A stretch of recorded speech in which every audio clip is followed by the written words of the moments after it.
Our guy leaps right off the edge of a skyscraper with zero fear, launching pitch-black tendrils straight out of his palm to swing across the skyline like a terrifying cross between Spider-Man and Venom. He was locked inside an underground lab cell for years because a prophecy claimed he would destroy the world. But now that he is free, his game system gives him straight cheat codes. In 2 seconds flat, a massive glowing interface downloads a full lifetime of memories into his red eye, fully syncing him up with his new identity while his oblivious best friend checks up on him. Looking out over the sunlit cityscape, the sweet taste of freedom finally sinks in. After being locked away for so long, standing under the open sky feels completely unreal. Wenyu steps up to the ledge in total disbelief. Against all odds, he actually pulled off the impossible and broke out of that living nightmare. Before he can even catch his breath, his instincts kick in as someone sneaks up from behind, popping up a video game-style warning right above his head. Turns out it is just his best friend, Li Qingping, casually throwing an arm over his shoulder like he owns the place. The guy clearly has zero understanding of personal space. Out of nowhere, a massive glowing system screen flashes in his face, forcibly downloading the host body's background memories and giving him a head-splitting migraine. Blue data streams pour straight into his glowing red eye as the download goes into overdrive. Absorbing an entire life story in 2 seconds is definitely not doctor recommended.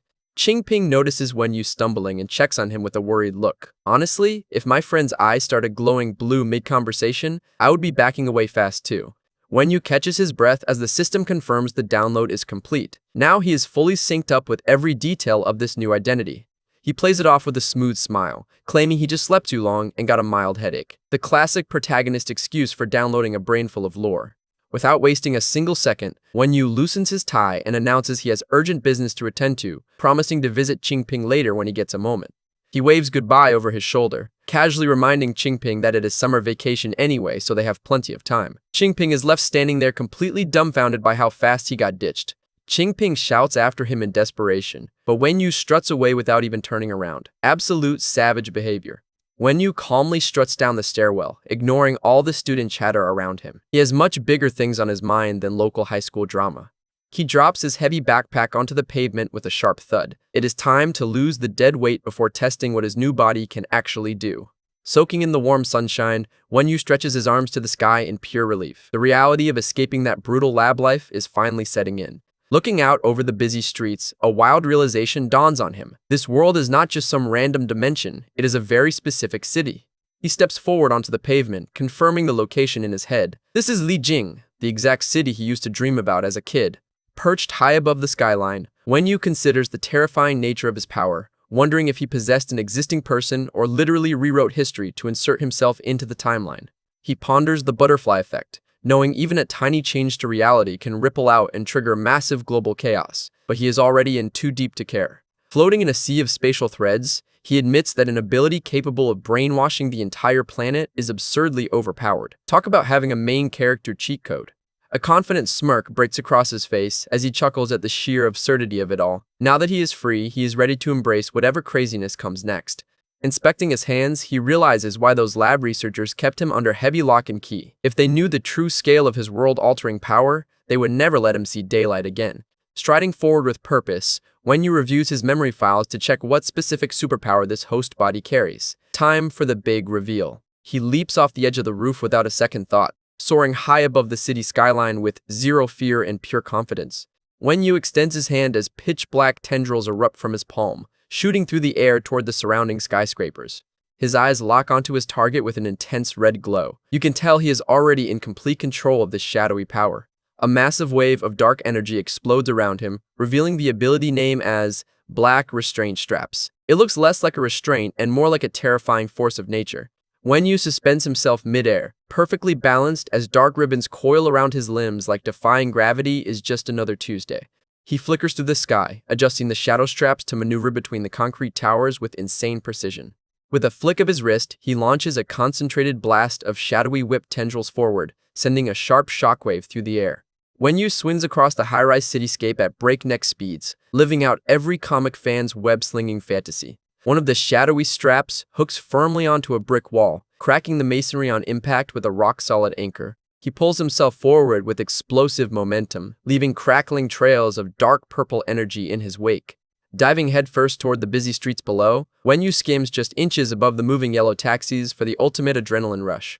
He zips through tight gaps between skyscrapers so fast he becomes a complete shadow blur. Down on the street, confused pedestrians look up in absolute shock, debating if they just saw a super-fast UFO, while Wenyu is already miles away having the time of his life. Wenyu bursts out laughing as he glides over the rooftops, soaking in every second of his newfound freedom. Having super mobility after being locked in a box hits completely different. He points out the obvious visual similarity, realizing his power is basically a hybrid of Spider-Man and Venom. Honestly, who would not want black symbiote webs? He executes a smooth downward arc, aiming straight for a specific building ahead to wrap up his joyride. He arrives at a familiar structure, the Lijiang Orphanage, a key location directly connected to his past life. Landing smoothly on the wall overlooking the complex, Wenyu confirms that the orphanage actually exists in this reality as nostalgia hits him all at once. A memory flashes back to his youth, sitting isolated in a dark attic room staring out at the moonlit city when the outside world was just a distant dream. He spent countless lonely nights staring through that circular window while the world passed him by, a sense of isolation that shaped who he is today.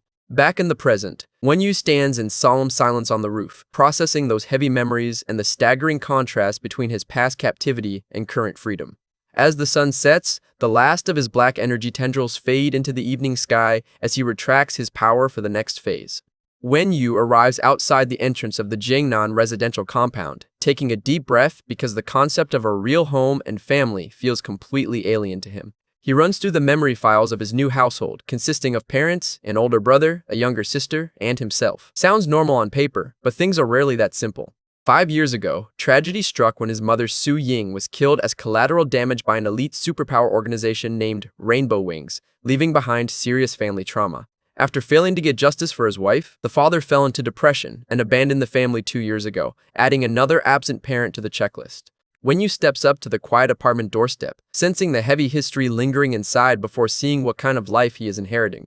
He rationalizes the situation, figuring that with the dad gone, he only has to deal with his older brother Gu Shuye and younger sister Su Zixian. Managing 2 siblings cannot be that hard, right? Just as he reaches for the knob, Wenyu pauses when his eye catches a weird glitch on the handle. Something feels very off about this door. Floating directly over the lock is a golden system gear icon, leaving Wenyu totally shocked that game system prompts are showing up in the real world. A full system menu expands beside him, displaying attribute panels, unaccepted quests, and skill trees. His life literally turned into an interactive RPG interface. Wenyu zeroes in on the quest tab, noticing pending quests waiting for him, and curiosity gets the better of him. Before he can inspect the menu further, the sound of the door unlocking catches his attention as someone turns the latch. The door handle turns with a metallic click as a voice from inside welcomes him back, showing Big Brother has been waiting for him. The door swings open wide to reveal his older brother standing in the entryway. 3 massive quest alerts flood his screen, warning him that his best friend, father, and younger sister are all hiding dangerous secrets. Talk about a plot twist. Literally everyone in his life is lying to him.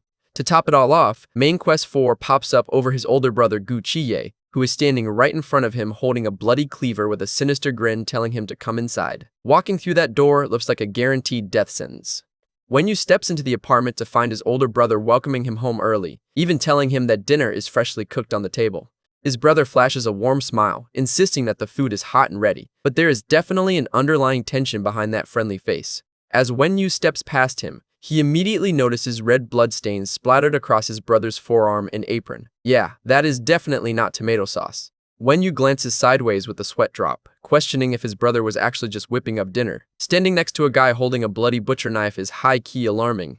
Playing it completely cool, Wenyu sits at the table, complimenting the food while asking where their younger sister is while Big Bro sits down to chat.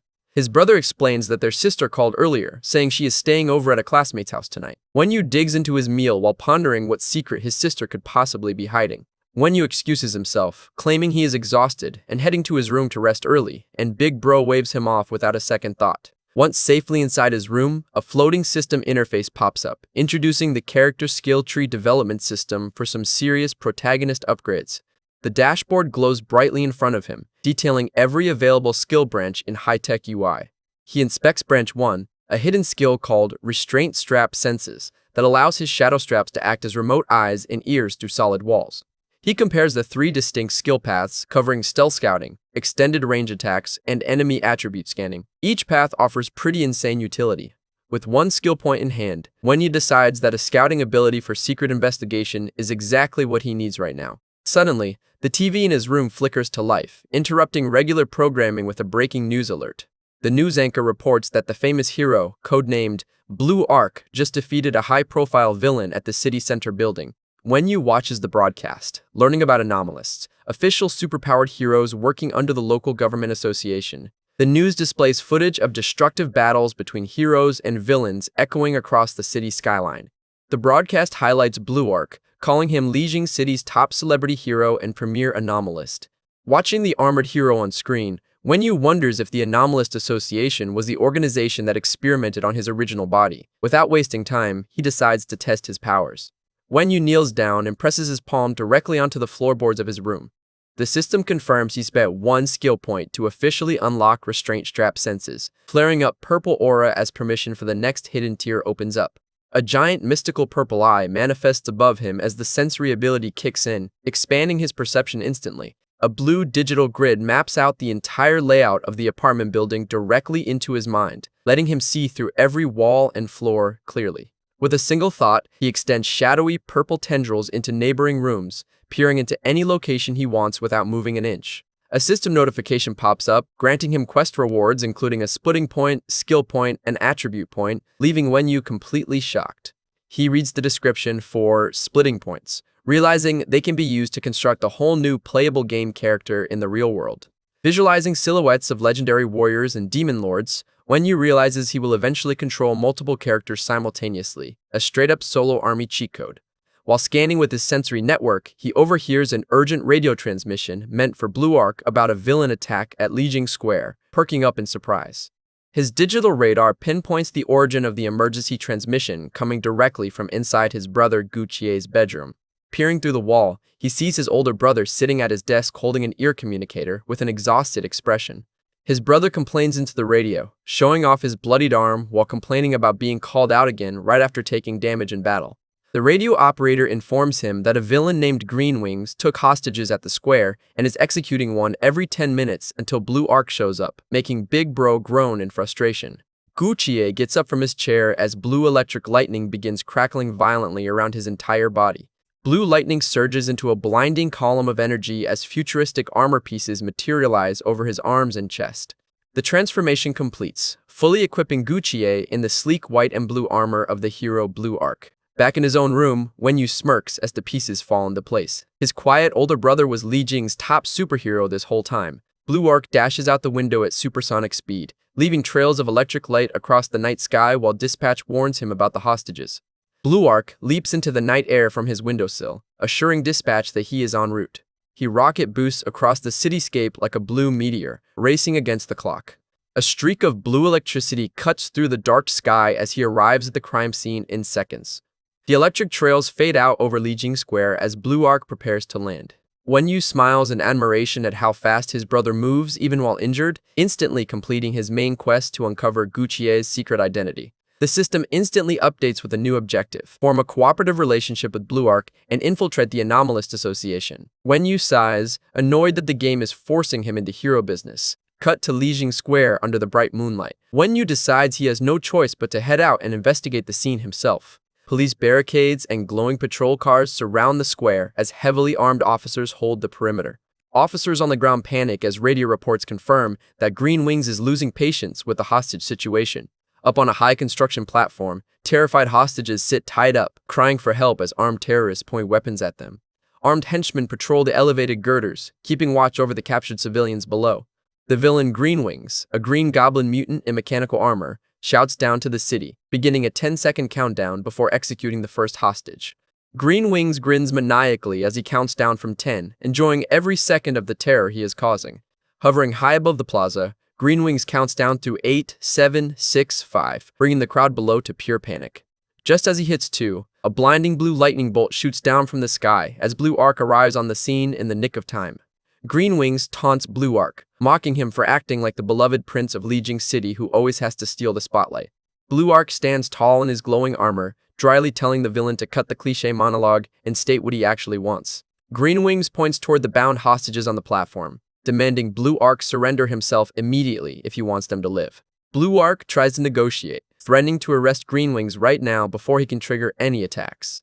Greenwings laughs maniacally, revealing that time bombs are attached to the hostages and his hidden accomplices in the crowd will detonate them the moment Blue Arc makes an aggressive move. The green villain smirks, taunting Blue Arc that a few dead civilians should not bother a seasoned hero like him. Talk about a total scumbag move. Inside his helmet, Blue Arc sweats profusely, realizing he is trapped. If he was not severely injured from his previous fight, he could dismantle the bombs in a flash, but his body is at its limit.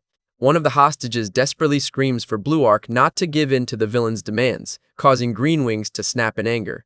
Greenwings turns around enraged, screaming at the hostage to shut her mouth. Completely out of patience, Greenwings decides he is done waiting and orders his hidden henchman to hit the detonator button immediately. He points his clawed hand downward, shouting the order to open fire and detonate the explosives.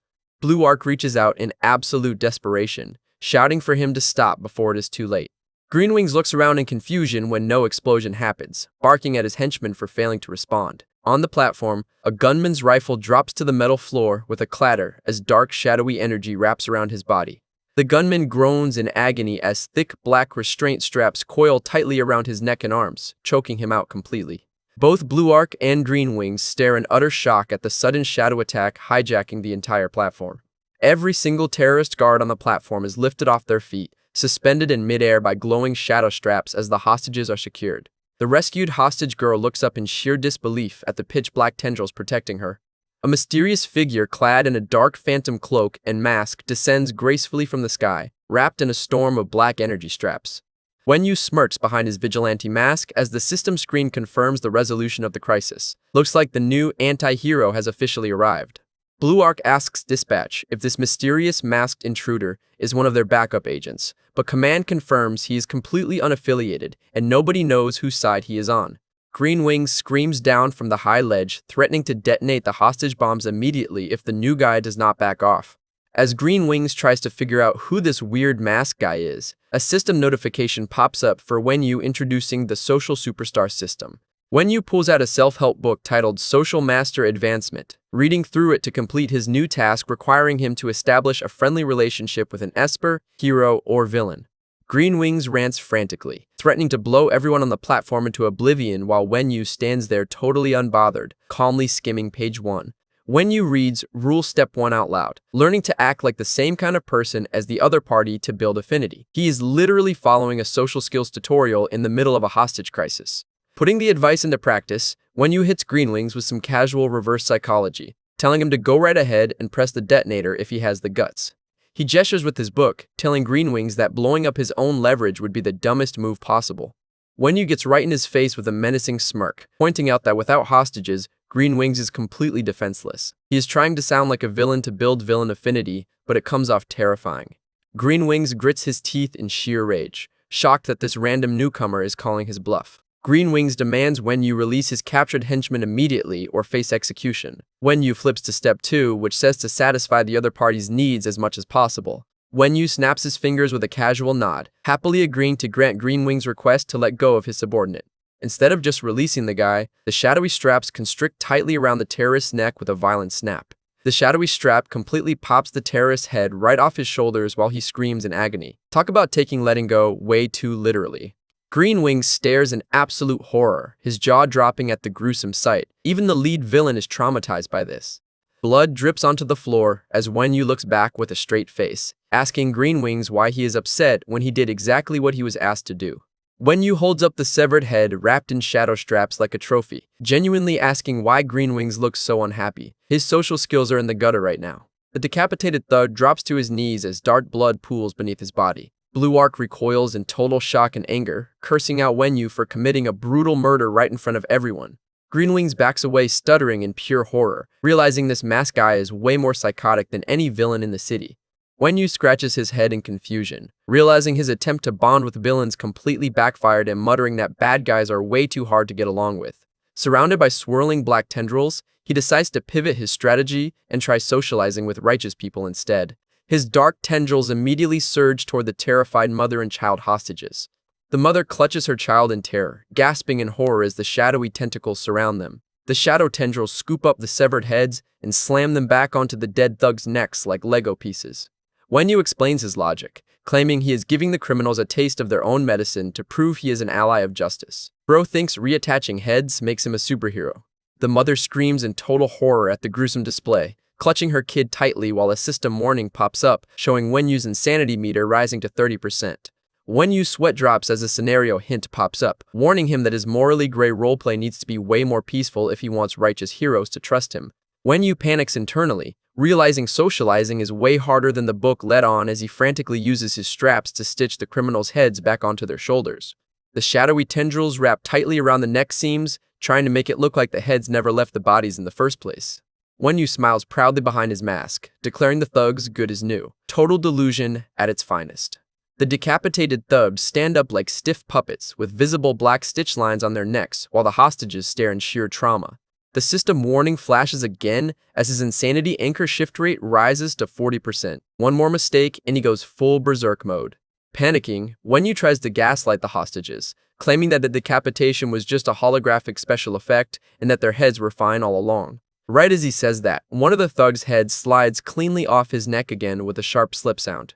Blood erupts from the neck stump in a giant fountain, spraying right across the horrified mother's face. The hostage girl's eyes go completely wide with tears, paralyzed by absolute fear. Wen Yu facepalms in pure despair while the hostages scream at the top of their lungs. His insanity meter ticks up to 42%, proving that social skills are definitely his weakest stat. Wen Yu waves his hands nervously, trying to play off the decapitation incident as a pure accident while muttering that socializing is way too nerve-wracking. Blue Arc snaps, powering up his electric armor with a thunderous yell. He has officially had enough of this masked lunatic. As lightning crackles around him, Blue Arc demands to know who this guy really is, and Wen Yu hits him with a dramatic pose, self-identifying as a morally gray anti-hero. Wen Yu floats midair surrounded by dark tendrils, declaring that he refuses to be labeled as good or evil and boldly claiming that they are destined to become best friends. Blue Arc points aggressively, scolding Wen Yu for brutally murdering those thugs and angrily asking if he would feel the same way if the hostages were killed. Wen Yu turns his head slightly, staring back through his mask with a cold, unbothered expression. Blue Arc steps closer, firmly declaring that murder is murder and that Wen Yu must face legal punishment, standard hero speech right out of the textbook. Wen Yu raises his hand, summoning a glowing dark orb and suggesting they drop the public hero performance to have a private chat off the record. A swirl of purple shadow flame crackles above Wen Yu's fingers, serving as a portal key to a private meeting spot. Wen Yu opens a portal void behind him, inviting Blue Arc to step through if he actually wants to hear the truth. Blue Arc stands his ground, electric lightning surging through his suit as he weighs his options. Standing at the edge of the roof, Wen Yu tells Blue Arc that deciding whether or not to meet privately is entirely up to him.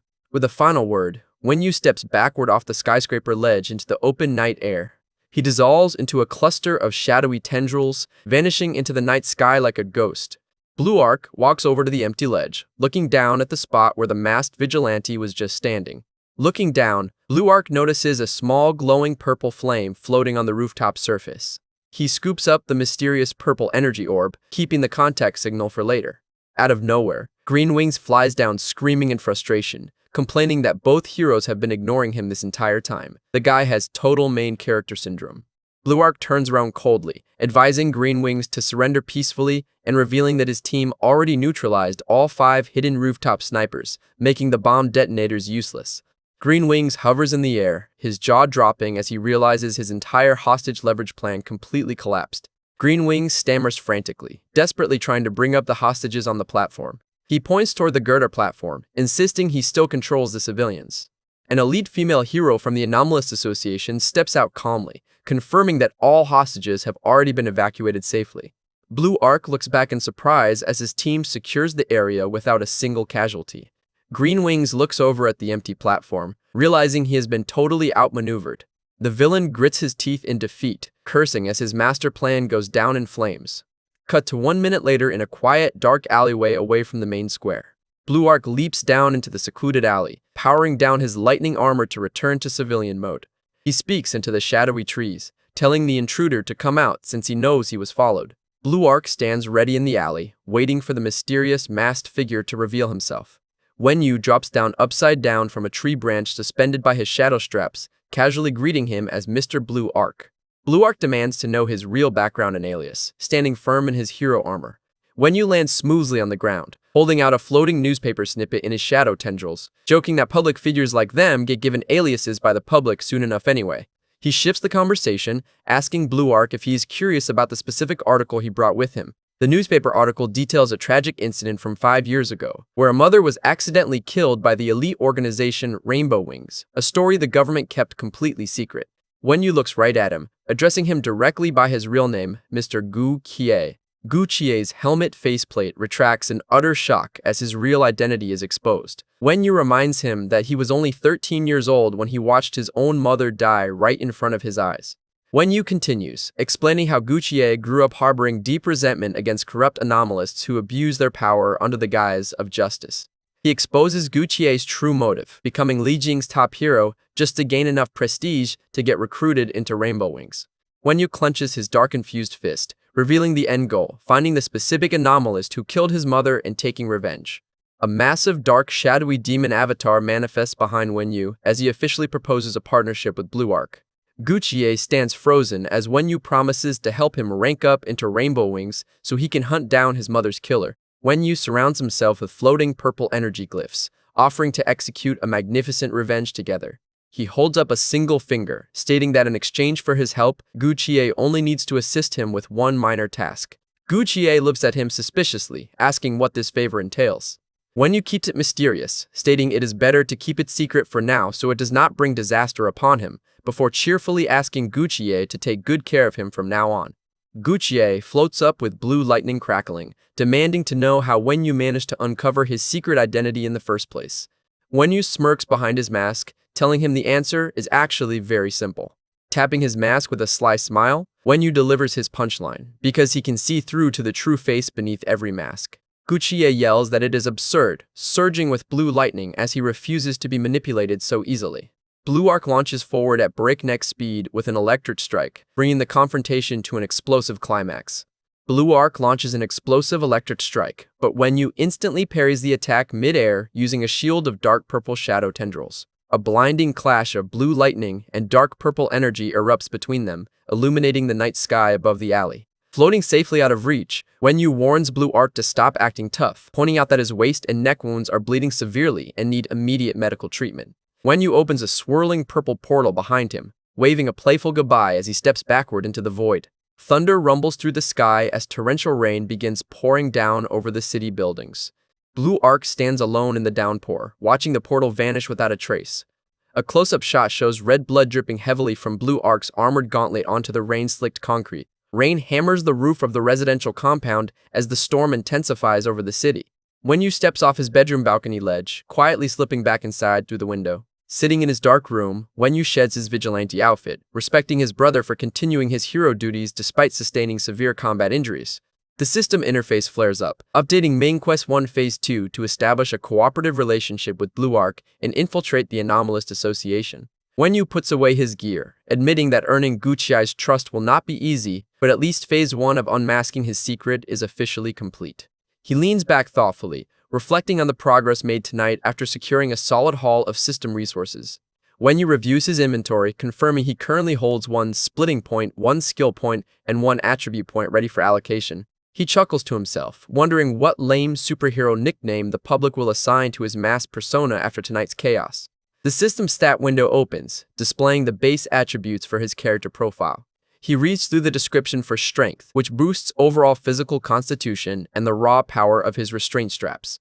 He reviews speed and spirit, noting that speed improves neural reaction time, while spirit increases strap durability. Remembering the classic martial arts rule that speed determines the victor, Wenyu dumps his attribute point directly into speed to ensure he never gets blitzed in battle.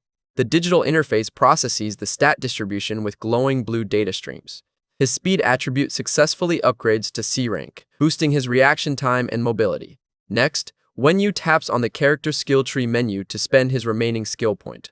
The system skill tree expands into a massive digital network across his vision. Wenyu stands in a virtual blue grid space as the skill branches light up.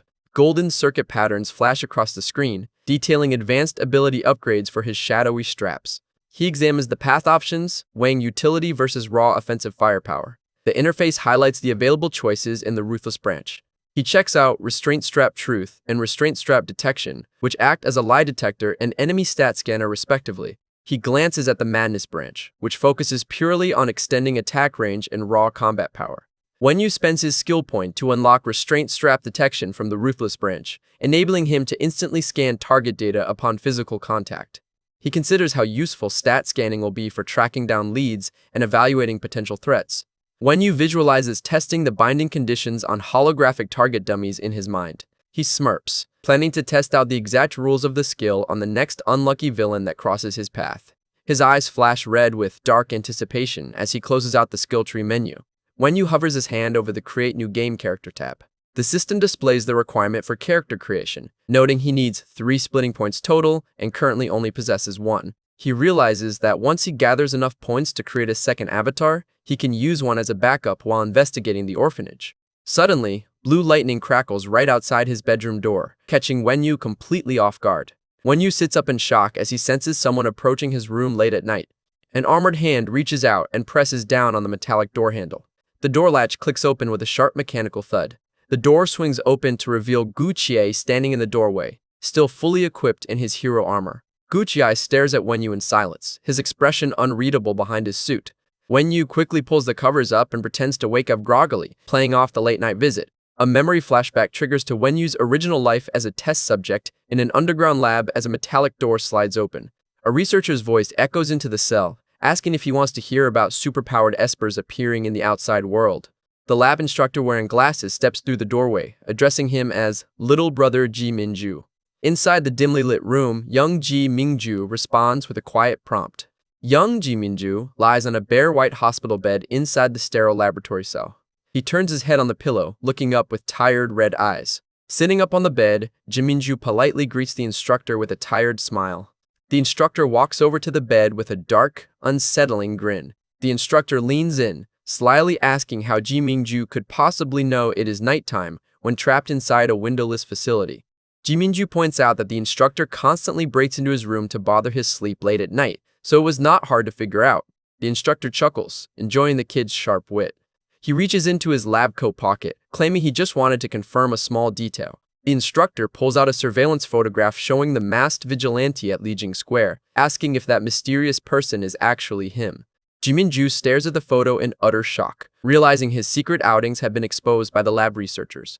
The instructor hands Ji Mingju a surveillance photo of the masked vigilante at Lijing Square, asking if that person is actually him. Ji Minju looks down at the photo with a dry, unimpressed look, asking if he looks anything like that ugly guy on screen and casually asking for the Esper's official codename. The instructor smiles slyly, watching the young test subject's reaction very carefully.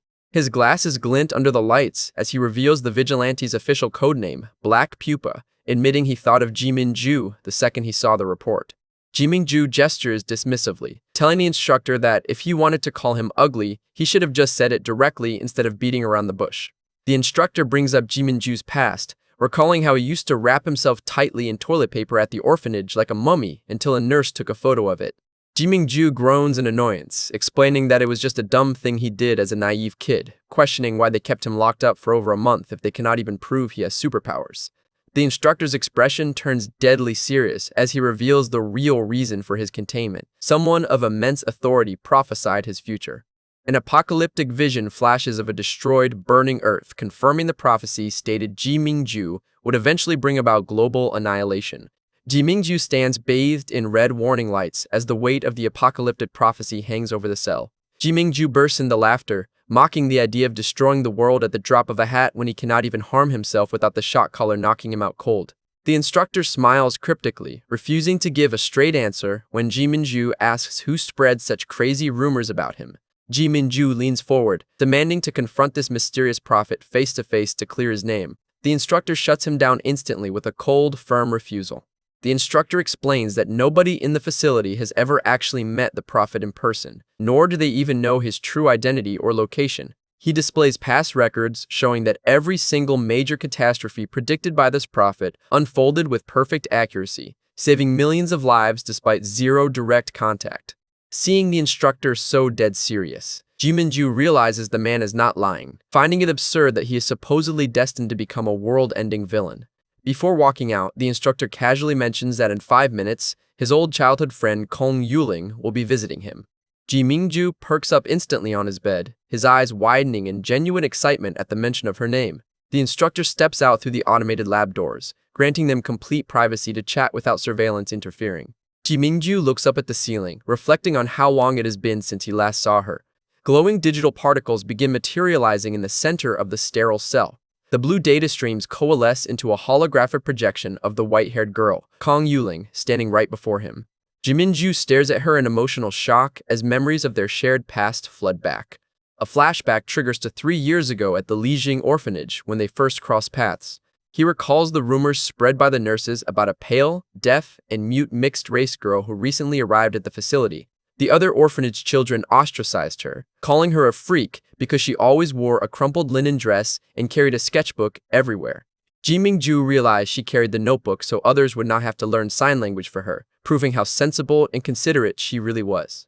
Unlike the other kids who avoided her, young Ji Mingju chose to stand by her side through everything. He remembers holding her hand and running happily through the orphanage corridors together. Ji Mingju connected with her simply because he felt like an outcast in other people's eyes, just like she was.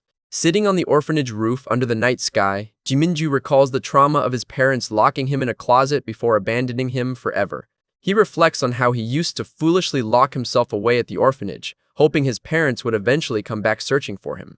As the years passed, he realized they were never coming back, forcing him to grow up and stop waiting for people who abandoned him. He looks at Kong Yuling, expressing that with her. He never has to fake his personality or pander to anyone, wishing to stay by her side forever. Kong Yuling listens silently, blushing softly as she writes a response in her notebook. A close-up highlights Ji Mingju's emotional gaze as he awaits her answer. Kong Yuling gently taps his shoulder to catch his attention. She holds up her sketchbook with a handwritten message, asking if she can rely on him. Young Ji Mingju looks deeply touched, experiencing the genuine feeling of being needed by someone for the very first time in his life. A warm smile breaks across his face as he makes a silent vow to protect her, no matter what. Back in the present, Ji Mingju reaches out to Kong Yuling's holographic image, overjoyed to see her alive and well. He beams with a bright smile, expressing how relieved he is that she is okay after all this time. Kong Yuling's projection smiles back gently, clutching her sketchbook to her chest. Suddenly, the high-voltage shock collar around Ji Mingju's neck violently activates with crackling electric arcs. Massive electric currents surge into his body, forcing Ji Mingju to scream in agony as Kong Yuling watches in utter terror. The lethal electric current blasts Ji Mingju completely off his feet, shocking his body violently mid-air. Ji Mingju collapses onto the sterile floor in sheer agony, smoke rising from his neck as he screams out. Ji Mingju collapses onto the floor from the electric shock collar as Kong Yuling rushes forward to hug him, triggering an automated system warning that physical contact is strictly prohibited. Kong Yuling cries out in sheer terror, sobbing as she watches her best friend suffer from the brutal shock collar. Catching his breath, Ji Mingju reassures her with a gentle smile, telling her not to worry because he is used to getting shocked by the researchers inside this cell. He sits up and asks if the instructors forced her to interrogate him before letting her visit his cell. Kong Yuling holds up her notebook, showing the message her handlers instructed her to ask, which reads, "What is your superpower?" Ji Mingju looks at the message with concern, knowing she will get punished later for being so blunt with her question instead of subtly coaxing the answer out of him. Knowing the researchers are monitoring every word through hidden cameras, Ji Mingju lies out loud, claiming he does not have any superpowers, apologizing internally because revealing the truth would prevent either of them from ever leaving alive. Kong Yuling writes back in her sketchbook that she understands. She looks up at him with a gentle, trusting expression, accepting his answer without a single doubt. Flipping to a fresh page in her notebook, she holds up a heartfelt message that reads, "I miss you a lot." Ji Mingju breathes out softly, deeply moved by her words.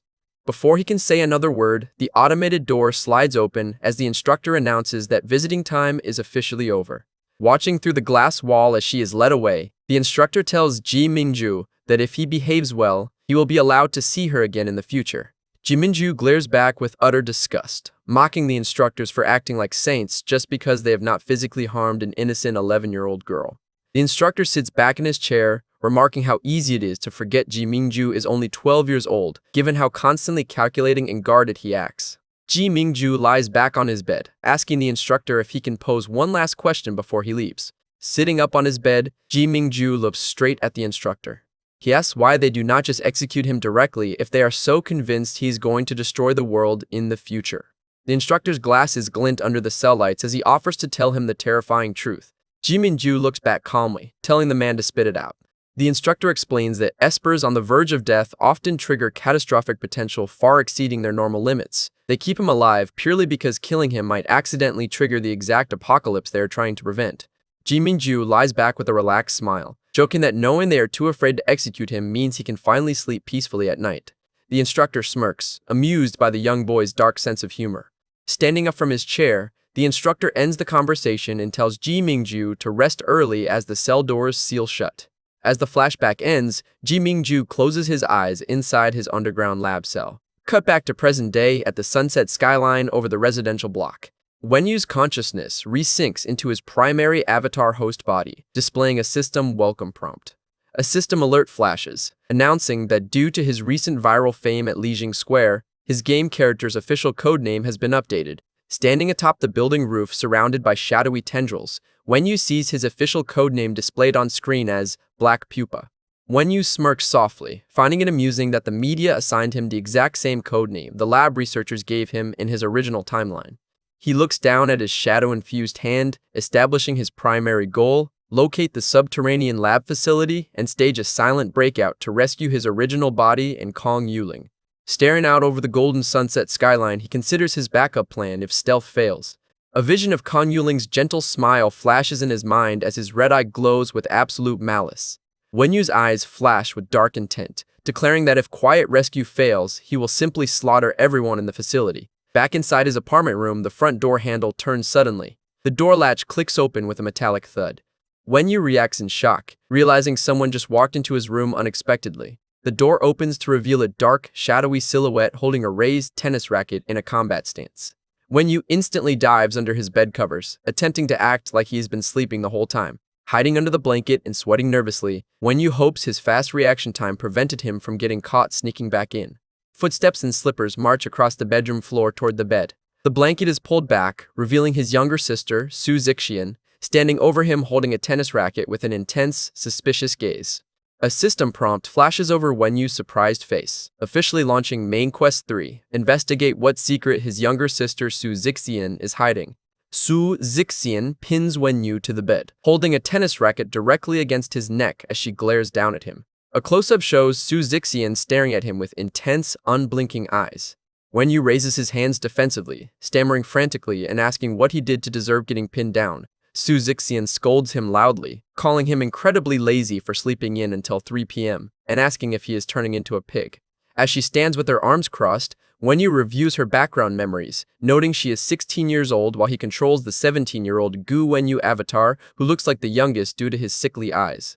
Wenyu rubs his head, recalling that their family rule dictates sons take the father's surname Gu while daughters take the mother's surname Su.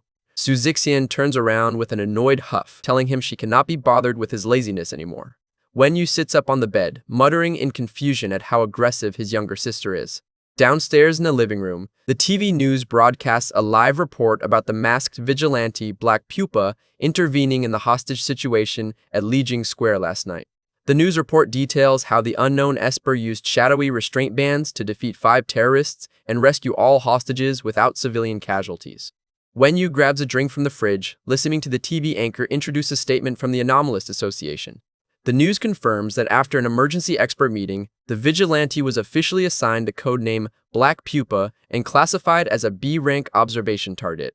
Holding his drink, Wenyu notes that Espers have their own official danger ranking system. Glancing over at Su Zixian sitting on the couch playing on her phone, Wenyu decides to use restraint detection to scan her secret abilities before Guchie gets home. Wenyu quietly walks up behind the couch toward his sister. The system interface displays the restraint detection skill description, reminding him that physical contact with a target reveals their stats and abilities. He stealthily extends a tiny, shadowy tendril from behind his back towards Su Zixian's hair. The dark tendril hovers inches away from her neck, preparing to make contact. The moment the shadow strap touches her, a sharp shockwave triggers. Su Zixian's eyes flash purple as her automatic defense instinct flares up in response to the physical contact. Wenyu gets repelled backward by a spiritual shockwave, startled by her intense reflex reaction. Su Zixian looks around the living room in confusion, holding her phone tightly. Playing it completely cool, Wenyu quickly sits down beside her and offers her a soda can to cover up his stealth attempt. Taking the soda, Su Zixian wonders if that sudden spike of danger was just an illusion. Sipping his drink, Wenyu notes that Main Quest 3 did not complete because he has not witnessed her power in action or verified her exact role among exorcists. He reviews the scan stat card in his mind, confirming her identity as a Tier 1 exorcist possessed by an A-rank Icewax demon. The system displays the exorcist faction emblem as Wenyu recalls the 3 major superhuman races. He recalls the Esper and Anomaly Envoy race icons from the character creation menu. The system highlights the Exorcist crest, filling in the final puzzle piece of the world's power system. Guchie walks into the apartment holding grocery bags, greeting both of them cheerfully. He sets the bags on the counter, announcing that he will be cooking dinner tonight. Big Bro smiles warmly, telling them to wait until after dinner before heading out to hang with friends. Wenyu analyzes Guchie, amazed that he recovered so quickly from last night's severe injuries thanks to Anomalist Association medical tech. Guchie casually drops the news that their father called and plans to return home tonight. Su Zixian looks up from the couch in silence as Guchie's expression turns dark and solemn. Guchie mutters that their dad is welcome to visit if he wants, though Wenyu worries the two will end up in another heated argument. Wenyu pulls up the official UN Esper danger classification system on his phone. He scrolls through the public danger tiers ranking superhuman threats from lowest to highest. The screen details harmless level at T5 and standard level at T4 for low-tier ability users. It lists chief level at T3 and dragon level at T2, which represent the main force of the Hero Association. The list highlights T1 sequence, disaster level, noting that only heroes who reach this tier are eligible for recruitment into Rainbow Wings. Finally, T0 sequence displays restricted level, noting only one such Esper ever existed in history and was officially declared dead. Wenyu's eyes widen as he realizes the sole restricted level Esper listed in UN history is actually his original body sitting in the laboratory cell. He realizes that raiding the lab to free his real body will effectively mean declaring war on the entire United Nations and facing disaster-level heroes from Rainbow Wings. Wenyu smiles maliciously as a crazy idea pops into his head. Looking over at Guchie and Su Zixian, Wenyu decides to manipulate his fake family into becoming his personal muscle for the upcoming war. He calculates that using their shared hatred for Rainbow Wings over their mother's death will make forming a united front effortless. A photo of their deceased mother sits on the shelf, serving as the ultimate emotional leverage to unite them. Wenyu's eyes glow red as he realizes having a top anomalist hero and an exorcist demon host on his side gives him an unstoppable fighting force. Interrupting his thoughts, Guchie suddenly turns around and addresses him directly. Guchie holds a butcher knife with a dark, menacing aura, asking if Wenyu stayed at home the entire night last night. Su Zixian hugs her stuffed animal with a sinister look, adding that Wenyu has been acting super suspicious all day. Wenyu breaks into a cold sweat in sheer shock as both of his superpowered siblings corner him, suspecting that he is keeping secrets from them. Wenyu sweats nervously, making up a lie that he fell asleep right after dinner last night and did not hear anything out of the ordinary. Guchie asks him directly if he heard any strange noises in the middle of the night. Wenyu plays dumb, asking if a thief broke into the house. Guchie turns his head away, telling Wenyu to forget he brought it up. Su Zixian stares down at Wenyu with an intense gaze, making him uncomfortable. She notes that Wenyu is talking way more than usual today, pointing out that he normally stays cooped up in his room in complete silence. Sitting back on the couch, she calls him a pig for falling asleep right after dinner and sleeping straight through to the next afternoon. Guchie chops raw meat on the cutting board, warning Wenyu not to adopt their father's terrible habit of ignoring his own family. He reminds them of how great their family atmosphere used to be back when their mother was still alive. Sipping his soda, Wenyu decides it is best to stay quiet to avoid exposing himself, reflecting that growing up in an orphanage left him with zero understanding of how real family members interact. Suddenly, the apartment doorbell rings loudly throughout the hallway. Su Zixian gets up from the couch to answer the door. Opening the door, Su Zixian freezes in utter shock as a shadowy silhouette steps into the entryway. She turns back toward the kitchen, calling out to her brother with a hesitant voice. She announces that their father has officially returned home after 2 years of complete absence. Guchie stops his kitchen knife mid-slice, his expression turning cold at the announcement. A dark silhouette of their father steps into the doorway with a glowing red eye. Their father, Gujuo-an, enters the apartment in a trench coat as the system triggers Main Quest 2, investigate what Gujuo-an is hiding. Wenyu observes the older man, realizing this is his avatar's biological father. Gujuo-an calls out to his son as he steps past the hallway. Noticing that both siblings are distracted, Wenyu stealthily extends a dark shadow tendril from his palm toward his father's shoulder. The shadowy strap reaches out, aiming to make physical contact to trigger restraint detection. Gu Juan's instincts kick in instantly, sensing the threat behind him. A massive, purple shadow cobra spirit flares up behind Gu Juan in response to the stealth attack. With lightning-fast reflexes, Gu Juan turns around and grabs Wenyu's wrist in an iron grip. Wenyu breaks into a cold sweat as his wrist is locked in place, realizing he underestimated his father's reaction speed. The system confirms physical contact, automatically activating the restraint detection skill scan. Hu Chie rushes over in alarm, demanding to know what the meaning of this sudden confrontation is. Gu Chie steps in between them, glaring at their father for grabbing Wenyu's arm. Wenyu plays dumb with a nervous smile, claiming he was just trying to brush some dust off his father's coat shoulder. Gu Juan looks at Wenyu closely, his tense expression softening slightly. Releasing Wenyu's wrist, Gu Juan apologizes, explaining that living a dangerous life on the run for 2 years left his combat reflexes way too sensitive. Gu Juan ponders the strange sensation he felt when Wenyu touched him. He recalls feeling a terrifying shadowy presence coiling around his chest during that split second of contact. Wenyu breathes a sigh of relief as the system confirms Main Quest 2 is complete, rewarding him with 1 splitting point, 1 skill point, and 1 character point. The system updates Main Quest 2, form a cooperative relationship with the super criminal Ghost Clock. Wenyu stares in absolute shock. The system displays the wanted poster for Ghost Clock, revealing that his own father is a notorious super criminal. Wenyu looks at Gu Juan in utter disbelief, realizing his father and the wanted villain Ghost Clock are the exact same person. He reviews Ghost Clock's scan stat profile, A++ strength, A rank speed, and an Esper ability that creates a clock tower and autonomous shadow clones. Wenyu recalls that Ghost Clock evaded numerous police capture attempts, constantly taunting the Hero Association to send Rainbow Wings members after him instead.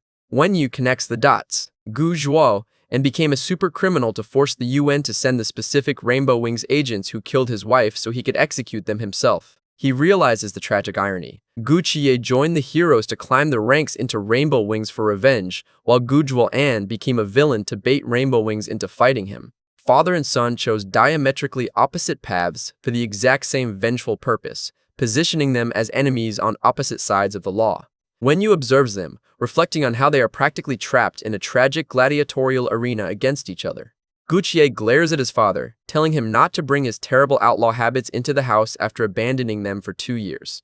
Clenching his fist with crackling blue lightning, Gu Chie yells that their father never cared about the immense pain his children suffered after their mother's death. He confronts him on how many times Su Zixian cried herself to sleep wanting her dad back, only to be completely ignored. Gu Juan stands in silence, admitting to himself that he never should have promised her he would return. Gu Chie snaps, telling his father that if dead family members are all he cares about, he should go hug a coffin for the rest of his life. Gu Juan turns back coldly, asking Gu Chie what right he has to lecture him. He asks Gu Chie directly if he has already forgotten his own mother. Gu Chie's eyes flare red with intense rage at the provocation. Gu Chie grabs his father aggressively by the collar, screaming at him to shut his mouth. As Su Zixian looks away in distress, Gu Chie yells about how many sacrifices he has made behind the scenes. Wenyu watches the heated argument unfold from behind, clicking his tongue at the family drama. Gu Juan roars back as blue electric aura surges throughout the living room, commanding Gu Chie to stop. Wenyu stands in the shadows, carefully observing the exploding conflict between father and son. Gu Chie's eyes crackle with furious blue lightning as he stands his ground against his father. Gu Juan glares back sternly, refusing to back down. Wenyu watches the intense standoff, realizing that managing this powder keg of a family is going to be his hardest mission yet. Wenyu yells at his father and brother to stop fighting, stepping directly between the two superpowered heavyweights. Fed up with the chaos, Su Zixian storms out of the apartment, slamming the front door behind her. Wenyu looks toward the open door, announcing that he will go bring his younger sister back. He steps out into the dusk air, leaving the family drama behind. Looking out over the city skyline at night, Wenyu groans to himself about how melodramatic his fake family is. Standing outside on the pavement, he realizes this family dispute gives him the perfect opportunity to advance his master plan. Wenyu pulls out his smartphone, preparing to initiate contact with his brother under his vigilante alias. A shot of the residential building where his family lives sits quietly under the night sky. Back inside, Gu Chie's phone vibrates with an anonymous text message asking if he is starting to suspect his father. Gu Chie texts back asking for the sender's identity, only to receive a direct reply identifying the sender as Black Pupa. Gucci stares at his phone screen in disbelief, realizing the masked vigilante from last night is texting him directly. Standing near a street vending machine, Wenyu texts Gucci back, mocking the idea of tracing his IP address since it would only lead back to his own living room. Holding his soda can, Wenyu texts that if Gucci deepens their cooperation, he will consider revealing what his father is hiding. Gucci stares intensely at the message, texting back that he has one final question. Gucci asks if Black Pupa is actually his father, making Wenyu spit out his drink in pure shock at the absurd accusation. Wenyu texts back annoyed, asking why Gucci treats him like a dad when he treats him like a good older brother. Gucci maintains a deadpan expression, asking what Black Pupa needs from him in exchange for info. Wenyu prepares his response, carefully phrasing his terms. Wenyu texts that if he wanted to be Gucci's enemy, he would have exposed his family's weaknesses already, proving he wants a mutually beneficial deal. Gucci agrees to a temporary alliance, prompting the system to confirm Phase 2 of Main Quest 1 is complete. System rewards flood in, giving Wenyu 1 splitting point, 1 skill point, and 1 attribute point, bringing his splitting point total to 3. Suddenly, Su Zixian appears right behind Wenyu, asking him what he is celebrating about. Wenyu jumps back in shock, quickly hiding his phone and telling her that their dad and brother want her to come home. Su Zixian walks past him, remarking that he has changed a lot recently. She notes that he never used to care about family members this much, refusing to go home and stating she is waiting for a friend to pick her up. Su Zixian sits on a park swing set as Wenyu follows her.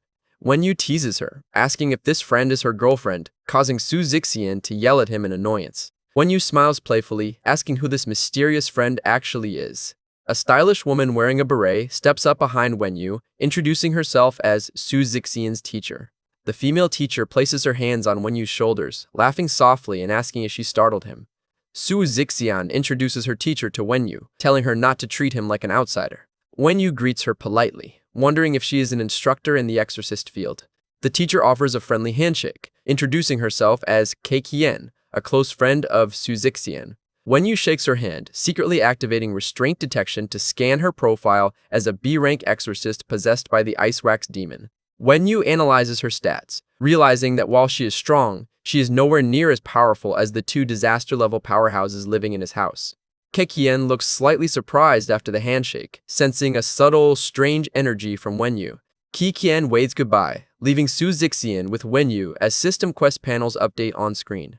Wenyu checks his system log, noting that while he made progress on his brother and father, investigating his sister's true exorcist identity remains incomplete. He watches Keikien and Su Zixian walk away together, deciding he will need to tail his sister later to unlock her full secret profile. Walking down the street, Keikien inspects her palm, wondering what that weird sensation during the handshake was. Su Zixian notices her hesitation, addressing her as commander and asking what is wrong. Keikien looks serious, warning Su Zixian that her older brother Gu Wenyu seems extremely unusual. Su Zixian looks up in surprise at her commander's warning. Keikien looks into the night sky as a shadowy camera visual flashes, deciding they will run a test on Wenyu to uncover his true nature. Keikien discusses supernatural demons while driving, reflecting on the hidden dangers surrounding their mission. Su Zixian sits in the passenger seat, jokingly asking her commander if she has taken a liking to her older brother Gu Wenyu. Keikien notes that Su Zixian seems completely unaware that her older brother is actually a superpowered esper. Close-up of Keikien's eye, deciding it is best not to meddle in other people's family secrets.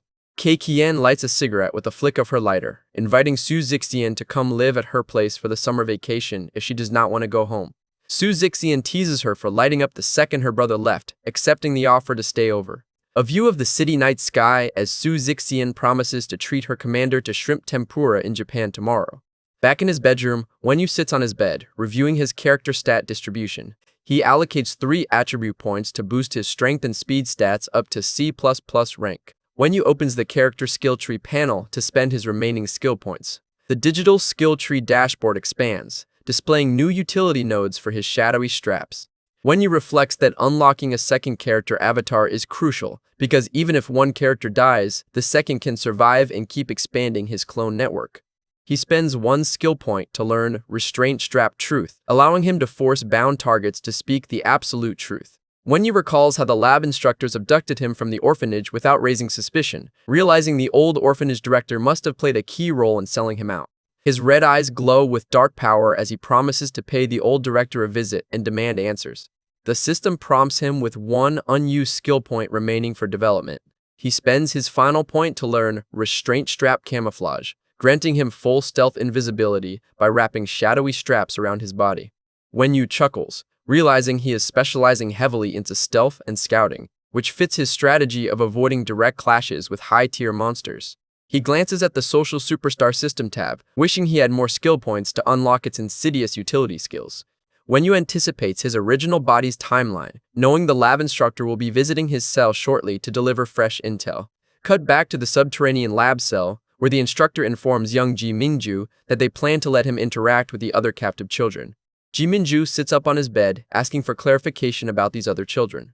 The instructor sips from a soda can, encouraging Ji Mingju to make friends with the other test subjects.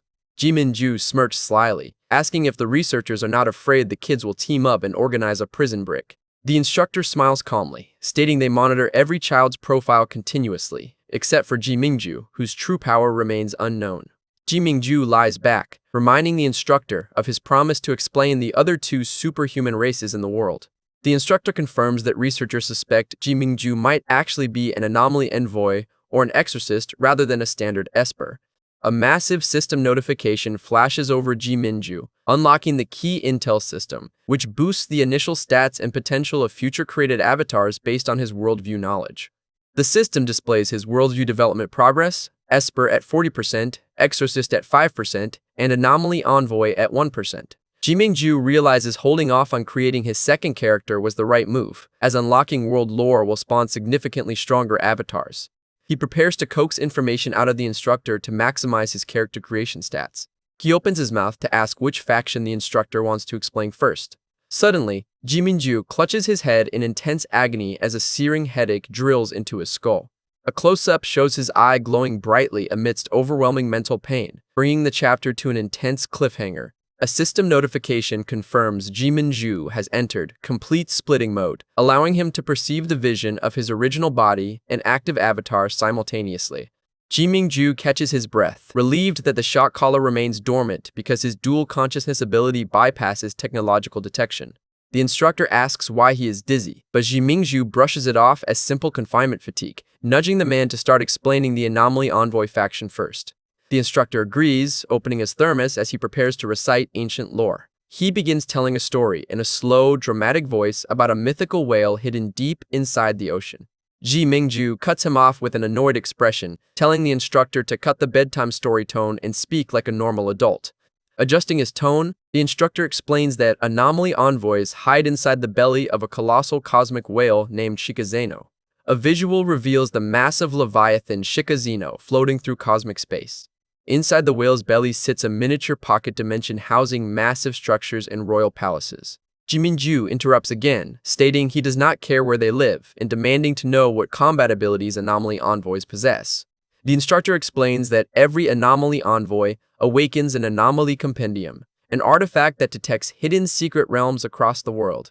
By conquering these realms, envoys acquire anomaly fragments that channel ancient leftover powers for battle. Ji Mingju asks what specific power tier these anomaly fragments actually hold. A visual shows a glowing purple crystal fragment, representing mythic-level anomalies tied directly to ancient worldwide myths. The instructor lists rare mythic fragments recorded in history, including deities like Zeus, Yamada no Orochi, Ra, and Hades. Ji Mingju asks about slightly lower-tier epic-level anomalies, learning they include historical concepts like Santa Claus, the Titanic, and the Night Parade of 100 Demons. The instructor notes that top-tier anomaly envoys possessing epoch fragments hold the power to literally awaken historical phenomena. He warns that obtaining even a single mythic-level fragment grants enough ancient god power to destroy an entire nation. A system notification flashes over Ji Mingju, confirming his anomaly envoy worldview progress jumped from 1% straight to 30%. Ji Mingju looks at his hand, realizing anomaly envoys sound way more dangerous than any standard superhero. The instructor cups his face, pointing out that almost no one in history successfully conquered a mythic fragment, noting a huge difference between country-destroying and world-ending power. Ji Mingju jokes that he is still the lone star of world calamity, and the instructor assures him that their organization is here to help him. Jiminju lies back on his bed, asking who this organization actually is since he still does not know where the researchers came from. The instructor grins cryptically, stating their true affiliation is a top secret for now. Jiminju asks directly if they belong to the official Anomalist Association. The instructor looks solemn, stating their work is far more dangerous and noble than the Hero Association, confirming they do not belong to any known faction. Jiminju realizes he will not be able to trick the instructor into revealing details about their secret headquarters. The instructor prepares to move on to Exorcist lore, but an emergency alert interrupts him. Disaster level. Esper number 1059, Lanyuan Luli, requests an urgent meeting. Jiminju looks on in shock, amazed at how many disaster-level monsters are wandering around this facility. Realizing the instructor has to leave, Jiminju decides to end the session early so he can proceed with character creation. The instructor packs up his thermos, agreeing to conclude today's briefing and promising more details later. Once the instructor leaves, Jiminju prepares his system interface for the second avatar rollout. A system menu prompt asks if he wants to spend 3 splitting points to construct a brand new playable character in the real world.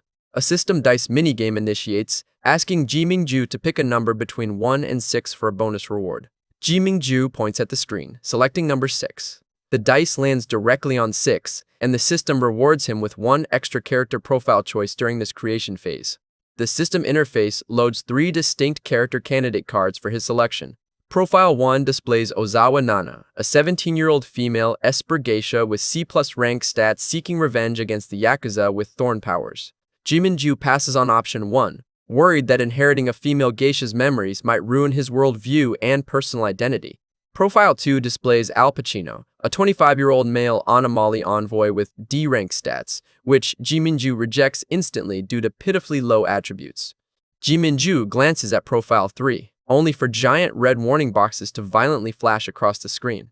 Blood-red warning windows flood his vision, signaling an extraordinarily dangerous high-tier anomaly character choice for his second avatar. A severe system warning pops up, warning Jiminju that activating complete splitting mode across 3 simultaneous bodies will severely tear his consciousness. Jiminju ignores the warning, declaring that multitasking 3 minds is a piece of cake if it means escaping the lab and taking revenge. His eyes flare with yellow energy as he forcefully overrides the system safety lock to select character profile 3. Electric power surges through his digital avatar space as the selection processes. Jiminju reaches out to lock in his choice. The system confirms he rolled a rare Exorcist character, surprising Jiminju with his incredible luck. Blue light flares across the interface as Profile 3 activates. Profile 3 displays Xiapingzhou, an 18-year-old male exorcist boasting solid B-rank base attributes across strength, speed, and spirit. Jiminju inspects the avatar's demon contract details on screen. A burning parchment contract materializes, sealing his demon pact. The system officially generates Xiapingzhou as his second playable avatar in the real world. 2 main quests pop up for selection, Wild Hunt or Righteous Exorcist. Jiminju selects Wild Hunt without hesitation, finding the Righteous path way too boring for his playstyle. The system generates Xiapingzhou's character background, making his existence reasonable in the real world. A countdown timer initiates as the avatar logs into Tokyo, Japan. Location card, Shiba Park, Minato Ward, Tokyo. As the final countdown hits 1, Xiapingzhou opens his eyes in Shiba Park, looking up at the iconic Tokyo Tower bathed in dawn sunlight. The system initiates a 5-second memory download for the Xiapingzhou avatar. Xiapingzhou clutches his forehead as 2 years of backstory memories flood directly into his mind. The memory reveals he was a veteran exorcist whose entire squad was betrayed and slaughtered by a rogue teammate codenamed Traffic Light. To make matters worse, his family was later brutally murdered by the infamous exorcist known as Jack the Ripper. Seeking revenge, Xiapingzhou spent a year tracking Jack the Ripper to a villain syndicate called the White Crow Brigade, arranging a meeting with their leader on the dark web. Xiapingzhou sweat drops, sighing at the fact that his new avatar comes pre-packaged with another God-given tragic backstory. He reviews his combat mechanics, noting his exorcist abilities stem from 4 chess pieces: king, queen, pawn, and rook. Summoning chess piece units into reality allows him to command autonomous combat entities on the battlefield. He recalls that exorcists contract with demons to power up their heavenly drive weapons, noting his avatar awakened a rare double S rank heavenly drive. Xiapingzhou realizes this new avatar fills Black Pupa's lack of raw combat power perfectly by acting as a heavy-hitting summoner. He opens Xiapingzhou's character skill tree panel to inspect his upgrade paths. The digital interface displays 3 distinct skill branches for development. He reviews the Guard, Rook, and Demon Hunter branches, impressed by the build variety. Xiaopingzhou realizes this avatar is built specifically for large-scale summoning combat. He begins walking down the Tokyo streets toward his meeting location. His phone vibrates with a text notification alert.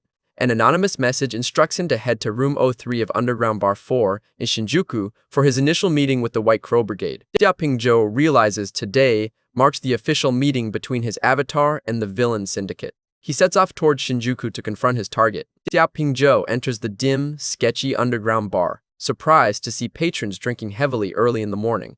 He arrives outside private room 03, knowing SS rank wanted criminals are waiting on the other side. He reaches for the door handle, praying this new avatar survives his first meeting long enough to unlock a 3rd character slot. He turns the metallic door handle with a quiet click. Xiaopingzhou reacts in shock as the door opens. Inside room 03 sits a stunning Japanese woman wearing a traditional red floral kimono and red hair ribbon.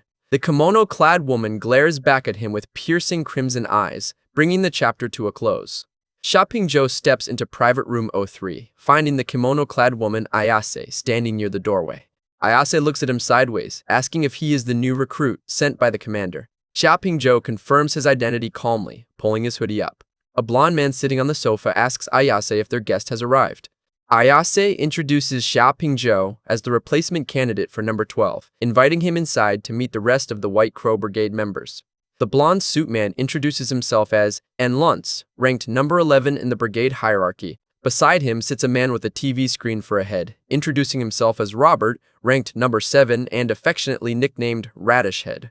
Ayase stands in silence, keeping a watchful eye on the newcomer.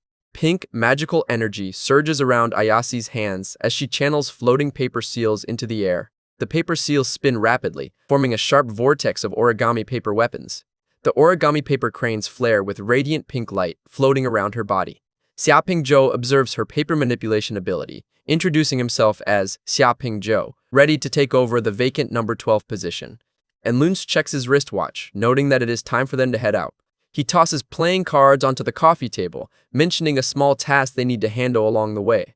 And Luntz casually reveals that their commander ordered them to execute everyone in the bar before leaving, because some patrons conflict with their upcoming auction schedule. Xiaopingzhou looks back unbothered, asking if walking out and executing every patron in the bar is his initiation test. And Luntz summons a mechanical slot machine robot, laughing that killing the bar patrons is just something they will do in passing. Xiaopingzhou inspects the slot machine robot, wondering what kind of absurd superpower number 11 possesses. The slot machine robot pulls its arm lever with a loud mechanical clack, offering to spin the reels to save them some manual effort. The slot machine reels spin rapidly with bright neon lights flashing. The reels come to a sudden stop, landing on 3 matching nuclear rocket icons. Luntz smirks, remarking that the slot machine result turned out a bit more high-profile than expected. Radish Head opens a glowing spatial portal door in the room, telling the newcomer it is time to step through. Xiaopingzhou notes Radish Head's spatial portal ability, recognizing his teleportation utility. Radish Head warns them to enter the portal immediately before the slot machine effect detonates. Luntz throws his arm around Xiaopingzhou, guiding him through the portal while promising to take him somewhere fun. Xiaopingzhou asks again if they are not going to manually execute the bar patrons. Luntz smiles cryptically, asking what he is talking about. He delivers his punchline, stating the patrons are already as good as dead. Back inside private room 03, the left-behind slot machine robot begins swelling with massive heat energy. High-voltage electrical arcs surge through the machine as it expands. The slot machine robot dismantles and reassembles its parts into a heavy artillery missile casing. The machine fully transforms into a massive nuclear warhead rocket inside the bar. Stepping out of the portal, Xiaopingzhou looks back as the realization hits him. The nuclear missile detonates, completely vaporizing the underground bar building in a massive firestorm explosion. A catastrophic explosion levels the entire city block, leaving zero chance of survival for anyone inside or near the alleyway. Xiaopingzhou looks around his new surroundings, asking where they have teleported to.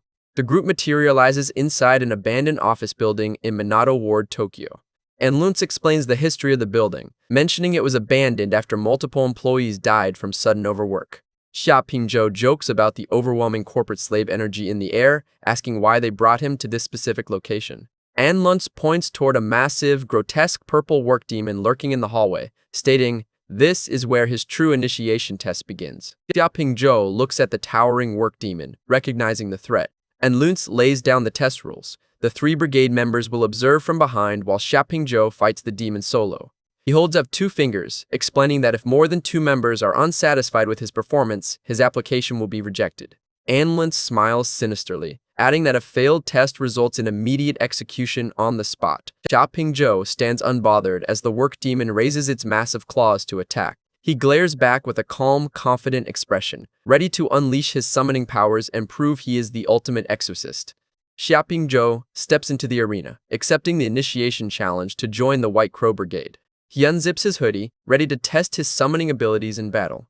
The grotesque work demon groans in agony, complaining about wanting a vacation. Holding a giant keyboard and coffee cup, the demon groans about performance reviews as it prepares to attack. Luntz introduces the work demon from the high balcony, watching the battle setup. Luntz explains that the demon manifested from the combined resentment of overworked corporate employees. Ayase and Luntz observe from above, intrigued by the strange demon. Xiaoping sweat drops, finding it absurd that he is fighting a demon born from corporate burnout. He feels secondhand pity for the demon, noting how tragic it is to work overtime while alive and then get farmed for experience points after death. Summoning glowing chess pieces around his body, Xiaoping activates his Heavenly Drive chess ability. The work demon charges forward, screaming for a pay raise as it swings its giant keyboard like a club. Xiaoping tosses a glowing pawn chess piece onto the ground. The pawn piece shatters into blinding blue data particles. The work demon slams its heavy keyboard down directly on top of Xiaoping. A massive shockwave erupts from the impact, shattering the concrete floor. The demon looks down confused as its attack stops dead in its tracks. Xiaoping stands completely unhurt as the system confirms the materialization of the king piece. A massive armored king unit materializes behind Xiaoping, redirecting all incoming damage into physical stat boosts while minimizing real damage. Luntz smiles in admiration at the unique defensive Heavenly Drive. Ayase looks on in surprise, admitting she has never seen an exorcist ability like this before. Radish Head notes that it is no wonder their commander expressed interest in recruiting Xiaoping. Enraged, the work demon roars about overtime and attacks again in a frenzy. The demon smashes its weapon against the king's impenetrable shield defense, failing to leave a single scratch. Xiaoping stands calmly inside the barrier, declaring the demon's attacks useless. He remains perfectly unscathed while the surrounding floor crumbles. Luntz compliments the ability's defensive utility from the balcony. The king unit flares with dark energy behind Xiaoping. The work demon leaps into the air, screaming about promotions as it hurls its giant coffee mug. The heavy coffee cup rocket boosts through the air toward the king piece. Xiaoping throws another glowing pawn piece to protect his king unit. The pawn piece shatters, summoning an armored knight unit. A dark armored knight wielding a massive broadsword materializes from the shadows. The knight leaps into the air, intercepting the work demon's attack mid-flight. The knight drives the work demon backward into the ground with a powerful downward strike. Impact craters shatter the floor as the knight presses the offensive. Xiaoping notes that even a single pawn summon possesses incredible tactical value in battle. He launches a glowing queen chess piece high into the air as the system confirms the queen materialization. Blinding holy light flares across the room as the queen unit activates. The work demon recoils in pain as the radiant light burns its skin. The queen unit unleashes a concentrated beam of holy energy onto the demon. The work demon sizzles and burns in dark smoke, screaming in agony. Xiaoping holds his queen piece with a smirk, declaring the fight practically over. A magnificent armored queen unit stands behind Xiaoping, boasting maximum speed and defense stats equal to the king. Close-up of the queen unit's sleek, intimidating helmet design. The queen unit executes a blinding flurry of rapier strikes at lightning speed. The work demon groans as it gets shredded by dozens of incoming sword strikes. The queen unit slices cleanly through the monster with razor-sharp precision. The work demon screams about overtime one last time as its body disintegrates. The queen sheathes her rapier sword gracefully as the battle ends. The demon dissolves completely into dust particles. The demon's core shatters into ash, completing the exorcism. Xiaoping sweat drops, wondering why his queen unit acts like a high-speed assassin, recalling that pawns turn into queens upon reaching the end of the board. Looking up at the balcony, Xiaoping asks if he officially passed the initiation test. Luntz votes yes, praising his creative, heavenly drive, while ISA agrees to approve his application. Radish Head notes that while his ability has potential, Xiaoping is still weak and likely will not survive long with their group, choosing to abstain. Onlunz turns to Radish Head, reminding him that if they reject a candidate, and Lunz flashes a menacing, sadistic smile, asking if that means they should just execute Xiaoping Zhou on the spot instead, closing out the chapter on a massive cliffhanger. And Lunz smiles, telling Radish Head that he has a valid point about candidate testing. Xiaoping Zhou breathes a sigh of relief, realizing the threats were just psychological mind games. Anlunz places a hand on ISA's shoulder, officially declaring that Xiaoping Zhou passed with a 2-0 vote and is now a member of the White Crow Brigade. Ayase steps forward, presenting a glowing gift sent directly by their commander.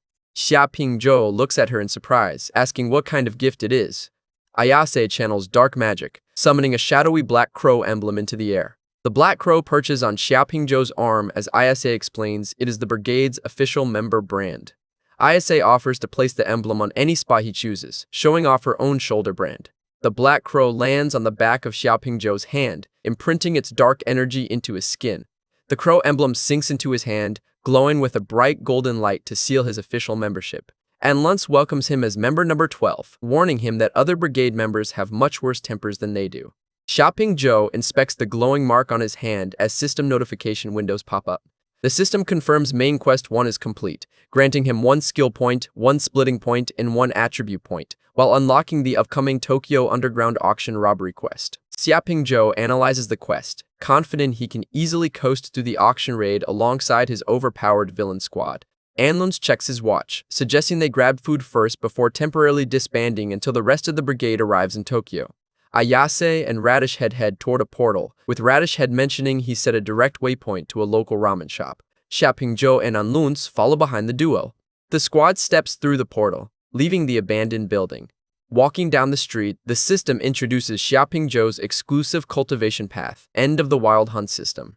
The system objectives focus on participating in brigade raids and slaughtering targets to earn massive experience rewards. Xiaoping Zhou allocates his new attribute points directly into speed and spirit, boosting both stats up to B rank. Suddenly, Xiaoping Zhou pauses as heavy footsteps echo from the alley behind them. All 4 brigade members stop and turn around simultaneously to face the newcomers. A pair of combat boots steps out of the shadows. Keikian steps out into the light, smiling as she realizes someone already cleared the work demon for them. Su Zixian walks up beside her, asking her commander if the squad members are also exorcists. Xiaoping Zhou breaks into a cold sweat under his hoodie, realizing his younger sister and her exorcist teacher just stumbled right into his villain group. Radish Head observes the 2 intruders, noting they have uninvited guests.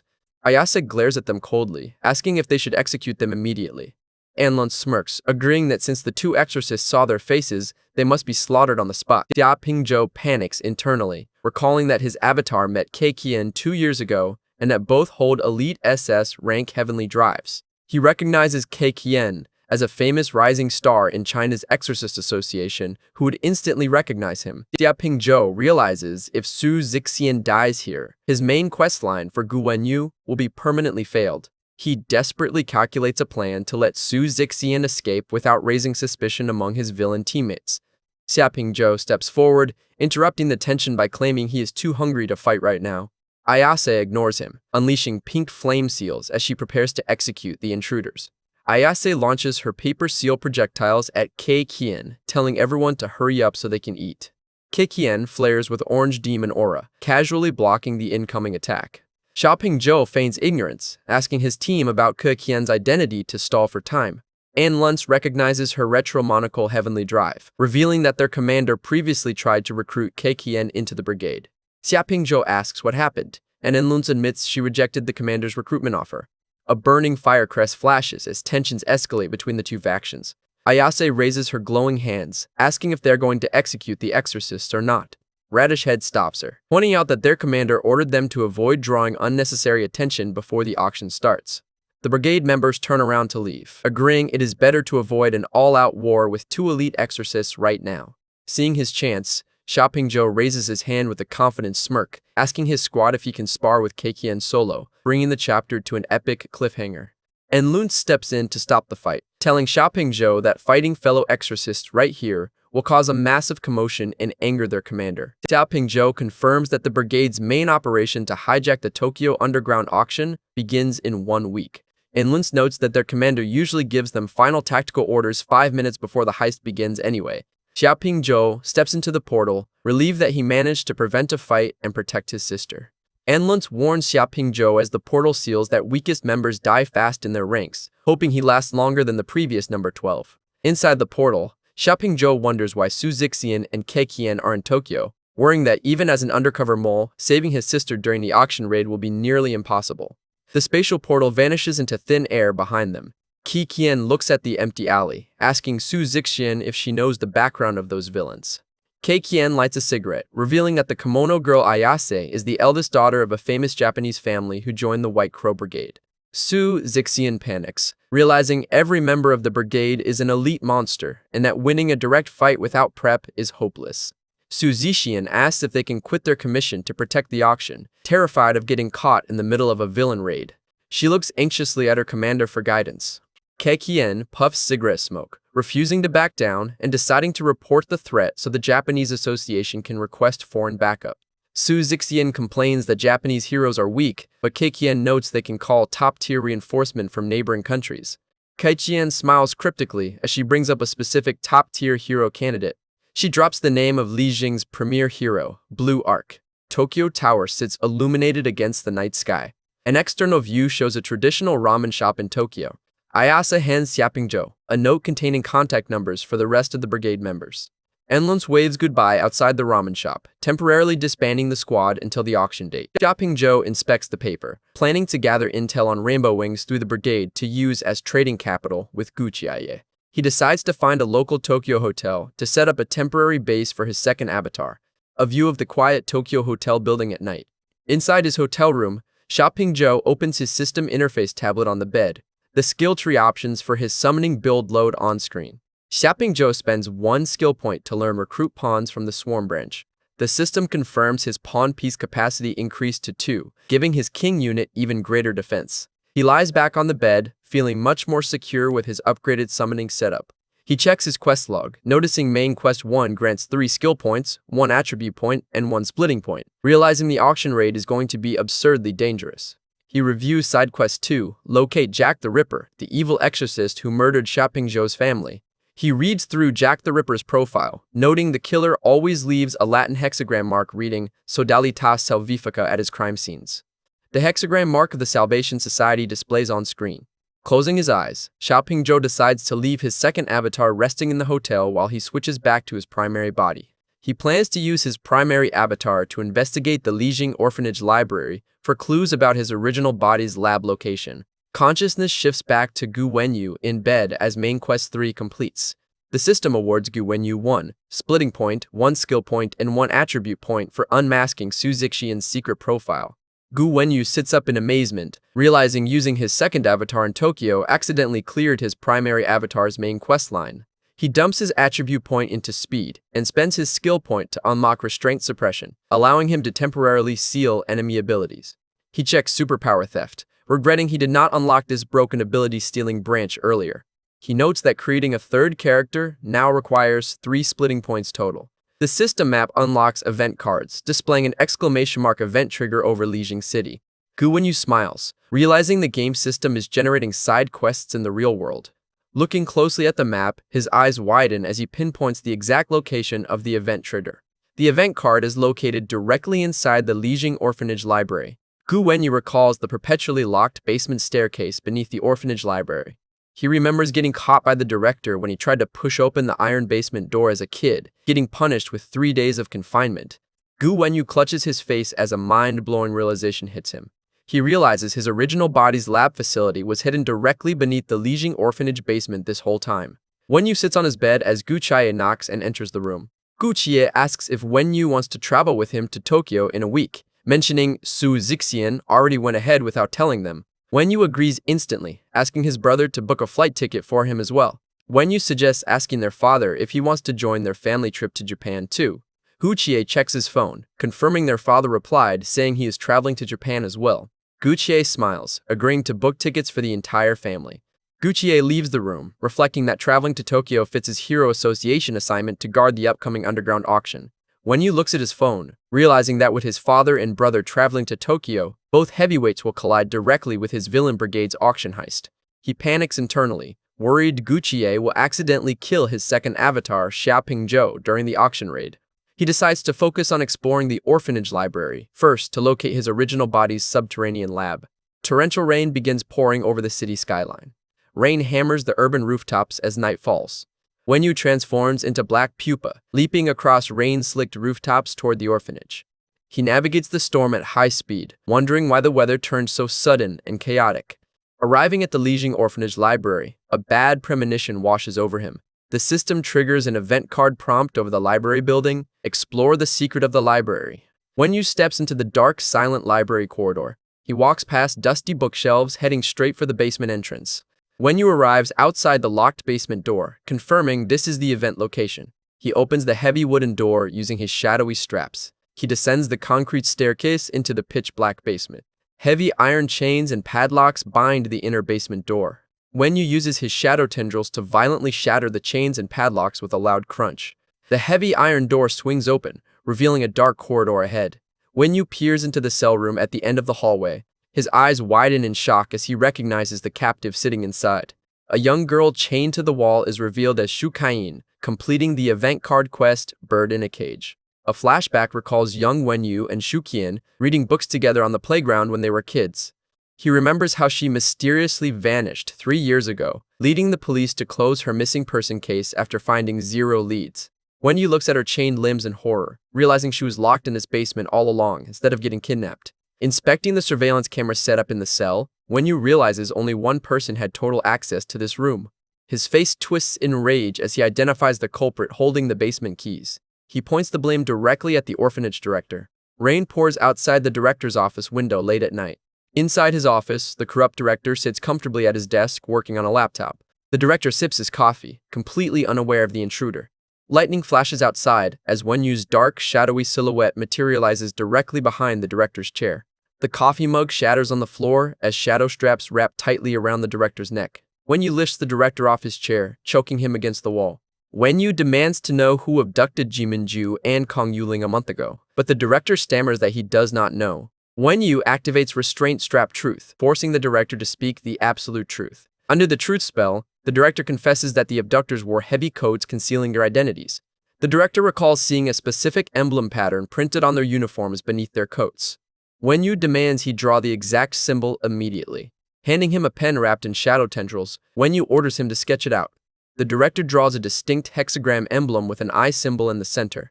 Wenyu recognizes the hexagram instantly as the emblem of the Salvation Society, the exact same cult connected to Jack the Ripper. The director confesses he wiped all orphanage surveillance footage from those 2 days on orders from the Salvation Society. He admits he accepted a $200,000 bribe to hand the kids over.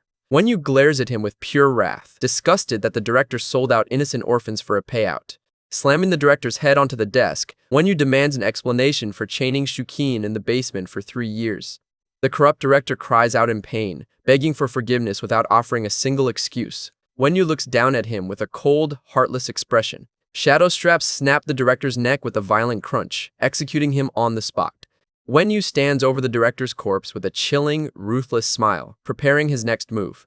Rain pours over the city skyline late at night as Black Pupa contacts Blue Arc directly. Standing in the rain on a rooftop, Wenyu texts Blue Arc to head to the orphanage library basement immediately to rescue a captive girl. Blue Arc checks his phone in surprise, reading Black Pupa's text explaining why the director had to die. Guchie reads the message at home, agreeing to assess the situation while maintaining his strict principle against helping true criminals. Wenyu texts back, asking Blue Arc to arrange a good home, school, and top psychiatrist for the rescued girl without forcing her to open up right away. He adds that Blue Arc is the only hero in Lijiang City he trusts to handle her care properly. Wenyu hangs up, standing on the rooftop ledge as rain washes over his dark cloak. He reflects on the Salvation Society cult, knowing his true battle is just beginning. Blue Arc speeds through the downpour as a blue lightning streak toward the orphanage. He leaps down into the library basement corridor, following the lead. Blue Arc breaks into the basement cell, finding Shu Qian chained to the wall in terrible condition. Cradling the traumatized girl in his arms, Blue Arc growls in rage at the director's atrocities. Rain continues to hammer the orphanage windows outside. Back in his bedroom, Gu Wenyu sits at his desk, examining the drawn Salvation Society hexagram emblem. He connects the pattern directly to the rogue exorcist traffic light, who left the exact same hexagram mark at all of his crime scenes. Wenyu realizes that the lab instructors and abductors belong to the Salvation Society cult, making finding Traffic Light his top priority. He plans to use Restraint Strap Truth on Traffic Light to expose the Salvation Society's secret headquarters location. Wenyu outlines his grand strategy: manipulate the Anomalist Association, White Crow Brigade, Exorcist Association, and his father's villain faction to wage war against the Salvation Society. He opens his hand, summoning the newly acquired event card reward. The card art displays Bird in a Cage, which allows the user to break free from any control-type ability or sell it for 1 skill point. Wenyu smirks, deciding to keep the card in his inventory as an emergency trump card. Suddenly, a system alert flashes, catching Wenyu off guard. He closes his eyes, sensing a situation unfolding with his original body inside the lab cell. Consciousness shifts to his original body as the lab instructor enters the room late at night. Ji-Ming-ju lies back on his bed, complaining that the instructor keeps ruining his sleep quality. The instructor stands in the doorway, staring at him in complete silence. Adjusting his glasses, the instructor calmly announces that the orphanage director is dead. Ji-Ming-ju sits up in shock, acting like he is hearing the news for the first time. The instructor explains that Blue Ark investigated the orphanage, exposing the director's atrocities and causing the story to blow up publicly. Ji-Ming-ju asks for the name of the rescue girl, playing along with the cover story. The instructor reveals her name as Shu Kaiyan, wondering how Blue Ark managed to locate her hidden cell. He explains that Blue Ark received an anonymous tip and found an unsent confession email on the director's computer. A visual shows the fake unsent email on the director's laptop, framing the death as a suicide. Inside his mind, Ji-Ming-ju smirks proudly at how flawlessly his older brother Blue Ark covered up the vigilante execution for him. The instructor looks at him suspiciously, asking if Ji-Ming-ju is happy about the news. He glares at the young test subject, trying to press for a reaction. Ji-Ming-ju stares back with glowing red eyes and a confident smirk, asking the instructor if any of this has anything to do with him. Ji-Ming-ju smiles dryly, stating he wishes the director's death had something to do with him, but being locked up in a sterile cell makes that impossible. The instructor agrees, admitting that confinement makes Ji-Ming-ju's involvement unlikely. Ji-Ming-ju shifts the conversation, asking the instructor to fulfill his promise and explain the exorcist faction. The instructor sips from his thermos, wondering aloud why Ji-Ming-ju has never encountered exorcists during his childhood. He reveals that Dragon Country's premier exorcist squad, named Hukuo, is universally recognized as the strongest in the world, keeping all local demons terrified and hiding in remote mountains. He explains that Hukuo consists of 4 elite members selected from 4 ancient, prestigious exorcist families. The instructor introduces Hukuo's captain, He Jingshi, codenamed Lion Dancer, hailing from the Lion Dancer family. Ji-Ming-ju asks if that makes Lion Dancer the strongest exorcist in the world, and the instructor confirms he holds that title on the surface. A visual shows Lion Dancer wielding his heavenly drive, a fiery Keelan lion head forged from a sunken ship's keel and volcanic glass. Ji-Ming-ju asks who else belongs to the elite Hukuo team. The instructor introduces Juga Hui, codenamed Taoist Tianji, a descendant of the legendary Juga exorcist family. Ji-Ming-ju looks skeptical, asking if the instructor is about to claim the historical Zhuge Liang was an exorcist too. The instructor confirms that historical Zhuge Liang was indeed an ancient heavenly drive wielder who used the 7-star lamp. He explains that unlike espers, exorcists remain completely hidden from the public eye, operating exclusively to slay demons or punish rogue members. Ji-Ming-ju asks which of the 3 superhuman races holds the highest potential. The instructor admits that, previously, they would have answered Anomaly Envoy due to mythic-level fragments. A visual shows an Anomaly Envoy inheriting the divine aura of an ancient deity. The instructor looks at Ji-Ming-ju, stating that his existence made the answer completely blurry. He explains that whichever race Ji-Ming-ju belongs to will automatically define the highest ceiling for humanity. He points out that Ji-Ming-ju's true power dictates the potential of the entire race system. Ji-Ming-ju listens in silence as the weight of his existence is explained. Ji-Ming-ju smirks, noting that since he can control all 3 race classes, the researchers will never be able to define him. The instructor prepares to leave, promising to arrange a meeting with Kong Yuling and the other children in a few days. He walks out of the cell, sealing the automated doors behind him. A system notification flashes over Ji-Ming-ju, expanding his exorcist worldview progress from 5% to 22%. Ji-Ming-ju closes his eyes, pleased that unlocking lore grants additional splitting points for character creation. Cut back to the bustling skyline of Li Jingguimai block in the present day. Gu Wenyu sits in his room reading when his phone vibrates with a text from his best friend, Li Qingping. Li Qingping complains via text that Wenyu has been giving him the cold shoulder lately and invites him out to hang. Gu Wenyu smiles softly, deciding it is time to scan Li Qingping and uncover his hidden secret identity.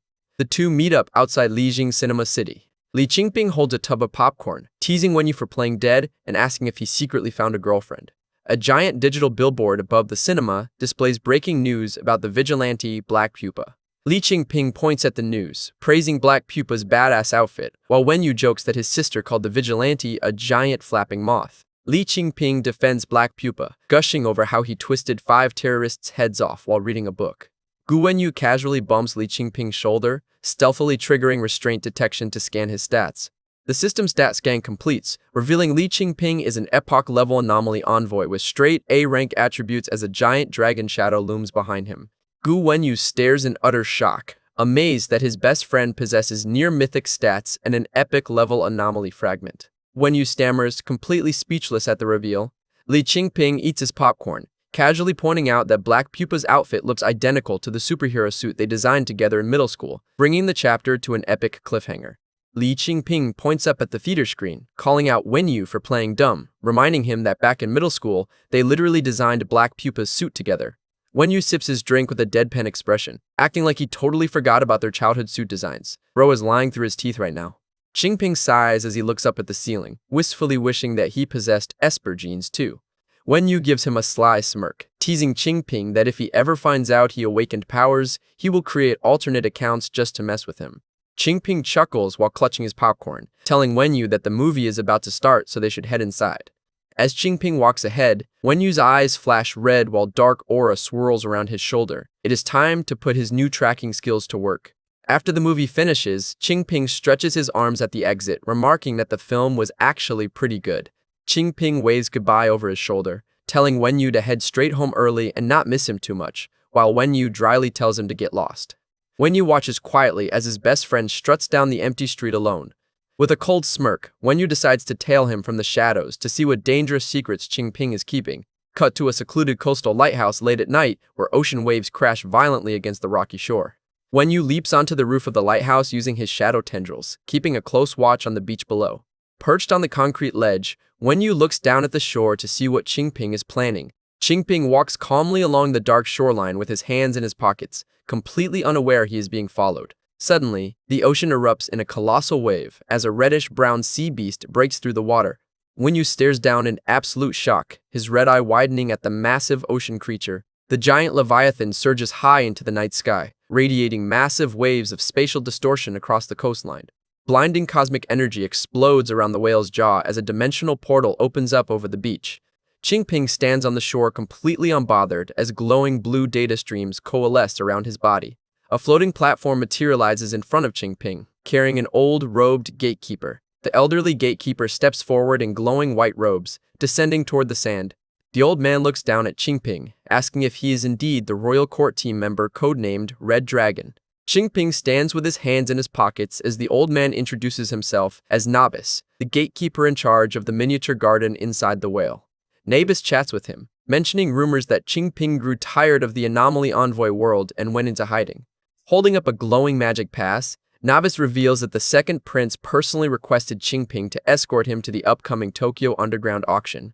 Qingping looks away annoyed, admitting he only returned to the whale because the second prince specifically requested his protection. Nabis opens an ancient glowing spellbook, preparing to seal the spatial gateway behind them. With a sharp snap of his fingers, Nabis activates the portal transfer magic. Beams of golden light flare into the sky as the massive cosmic whale begins dissipating into thin air. Watching from the lighthouse, Wenyu notices the giant whale fading out of sight. He realizes nearby pedestrians cannot see the cosmic beast at all thanks to an invisible spatial shielding spell. Qingping steps onto the floating platform beside Nabis, preparing to enter the whale's pocket dimension. A close-up shows Qingping looking solemn as the system screen confirms main quest 4 is complete. The system awards Wenyu 1 splitting point, 1 skill point, and 1 attribute point for discovering Li Qingping's true identity as an anomaly envoy. A new objective immediately updates: establish a cooperative relationship with the second prince and infiltrate the miniature garden inside Shikazeno. Wenyu breaks into a cold sweat on the roof, sweat dropping as he asks himself if it is too late to quit his villain brigade. Watching Qingping vanish, Wenyu realizes his best friend's stats are practically equal to his father's A-rank profile. He notes that while Qingping is quasi-disaster level, if he dies during the auction raid, his primary avatar will lose a main questline permanently. Wenyu analyzes his situation with a serious face, realizing his second avatar Xiaoping Zhou can barely protect himself, let alone guard a quasi-disaster powerhouse. Looking up at the moon, he counts at least 3 disaster-level monsters attending the auction, plus top exorcists and Japanese underworld bosses. He panics, realizing that if either of his avatars die or fail their main quests, his entire game strategy goes up in flames. Deciding not to overthink it all at once, Wenyu resolves to take things step by step and head home for the night. A shot of Lijiang City bathed in the quiet glow of midnight. Wenyu glides across the urban skyline using his shadowy straps to reach his apartment. He quietly climbs through his bedroom window, trying to slip back inside without raising suspicion. Once inside, his phone vibrates with a new text message from Blue Arc. Gu Qie texts that Xu Qian has been placed in a top hospital for psychological treatment and that he will visit her daily after work. Suddenly, Gu Qie's dark silhouette appears right behind him on the windowsill, asking Wenyu what he is doing squatting on the window and who he is texting so late. The Tai-Bai Plain Earth Spirit meets with the Ren family, confirming that the gathered spirit crystals exceed the required amount for the upcoming expedition. The game interface displays the clan management dashboard, outlining family bloodlines, farmland production, and villager population stats. The system notes that higher villager counts grant extra attribute buffs, highlighting Ren Faifan as the strongest martial cultivator among the brothers. During a raid on Hula Pass, Ren Faifan gets overwhelmed by a greater ghost, taking heavy combat damage and losing max lifespan.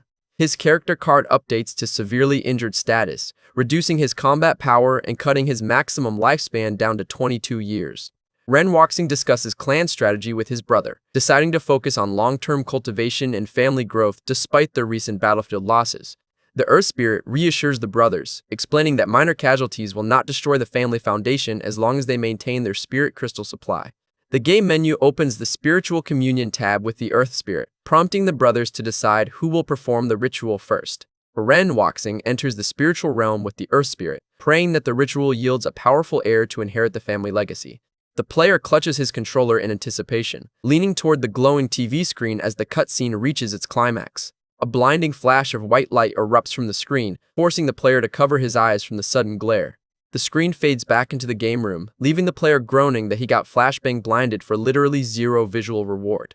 In the spring of '92, Ren Wuxing walks into the main hall cradling a newborn baby while his relatives gather around to inspect the child. Ren Wuxing proudly shows off his baby girl, explaining that she was born from his spiritual communion with the Earth Spirit.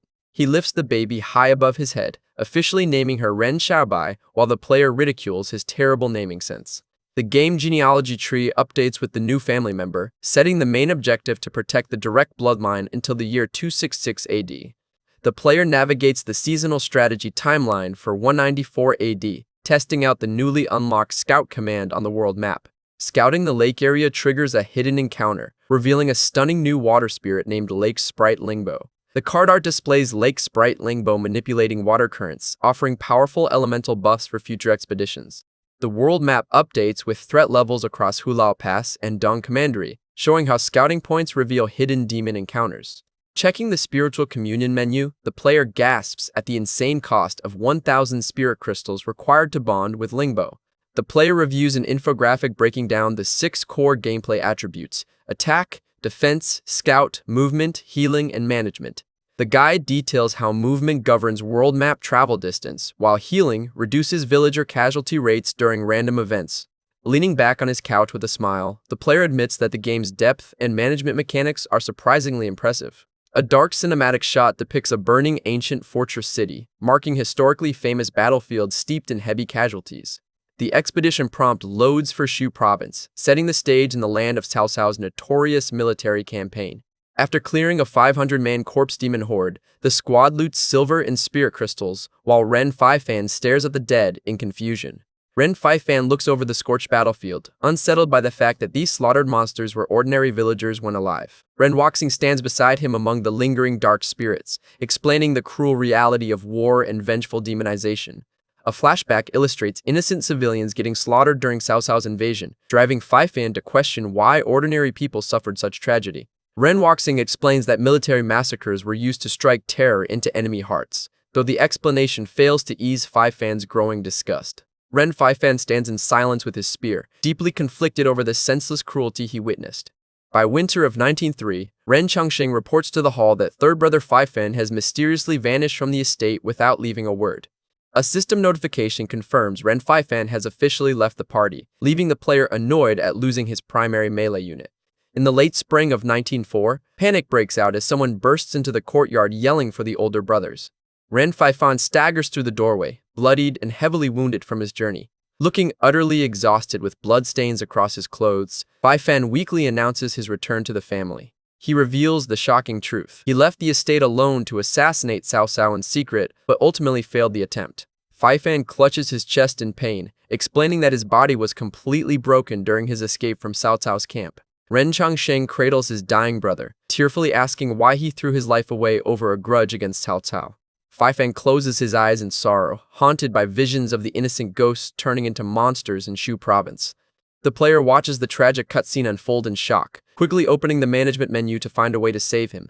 Desperate to keep Phi Fan's bloodline alive, the player spends his last 1,000 spirit crystals to initiate spiritual communion with Lingbo.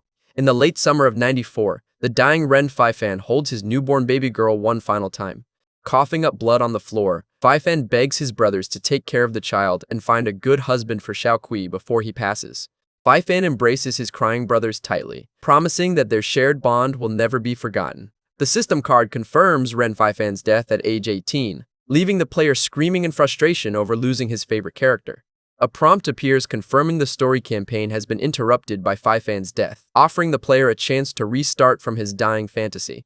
Wenyu's phone buzzes on the desk with a text from Guchie, confirming that tickets for their 9 p.m. flight to Tokyo are officially booked. Sipping his soda, Wenyu texts back asking to visit Akihabara first once they land in Japan, hyping it up as the holy land of otaku culture. Wenyu thinks to himself, wondering how hilarious it will be when his older brother inevitably bumps into their sister and her exorcist commander in Tokyo. Glancing at the TV news, Wenyu notices a breaking report about a high-profile morning bank robbery occurring right near his residential block. The news anchor reports that A-rank anomalists Blue Arc and Silver Devourer are currently pursuing 2 superpowered thieves codenamed Flying Ant and Dazongho. Realizing the bank is right around the corner, Wenyu decides to rush over and get involved before his flight. Panicking screams echo across the city skyline as high-rise office workers flee from the attack. Pedestrians point in terror as a massive mutant villain tears across the glass facades of surrounding skyscrapers. The giant gorilla villain Da Zhongho leaps between high-rise buildings, escaping with stolen loot. A sudden bolt of blue electric lightning strikes directly through the air, intercepting the gorilla mid-jump. Blue Arc lands gracefully on the glass facade in full armor, surrounding himself with crackling lightning arcs. Charging electric energy into his suit gauntlets, Blue Arc prepares to neutralize the villain on the spot. A high-voltage net of blue electricity traps Da Zhongho against the building wall, pinning him completely. Da Zhongho groans in agony as electric currents shock his body, rendering him helpless. On the ground below, news reporters capture live footage as the giant mutant plunges down from the skyscraper. Da Zhongho crashes violently into the street next to a green car, sending concrete debris flying across the pavement. The gorilla villain lies unconscious inside a massive crater surrounded by scattered cash bills. Hovering mid-air, Blue Arc contacts his hero teammate over comms, asking if Silver Devourer managed to catch the second thief, Flying Ant. Blue Arc looks down from the sky, spotting a familiar figure perched on a distant rooftop ledge. His helmet optics lock onto the dark vigilante, realizing Black Pupa has just arrived at the scene. Elsewhere in the city, Silver Devourer soars between buildings, complaining that Flying Ant moves way too fast for him to catch solo. Silver Devourer pants in frustration, complaining that he is terrible at speed races and was not built for pursuit missions. He pulls out a piece of metal, devouring it to fuel his metallic power with a satisfied hum. Out of nowhere, dark shadowy tendrils manifest directly behind Silver Devourer mid-flight. Thick black restraint straps wrap tightly around Silver Devourer's waist, bringing his pursuit to a sudden halt. Startled, Silver Devourer spins around enraged, demanding to know who dared to ambush him.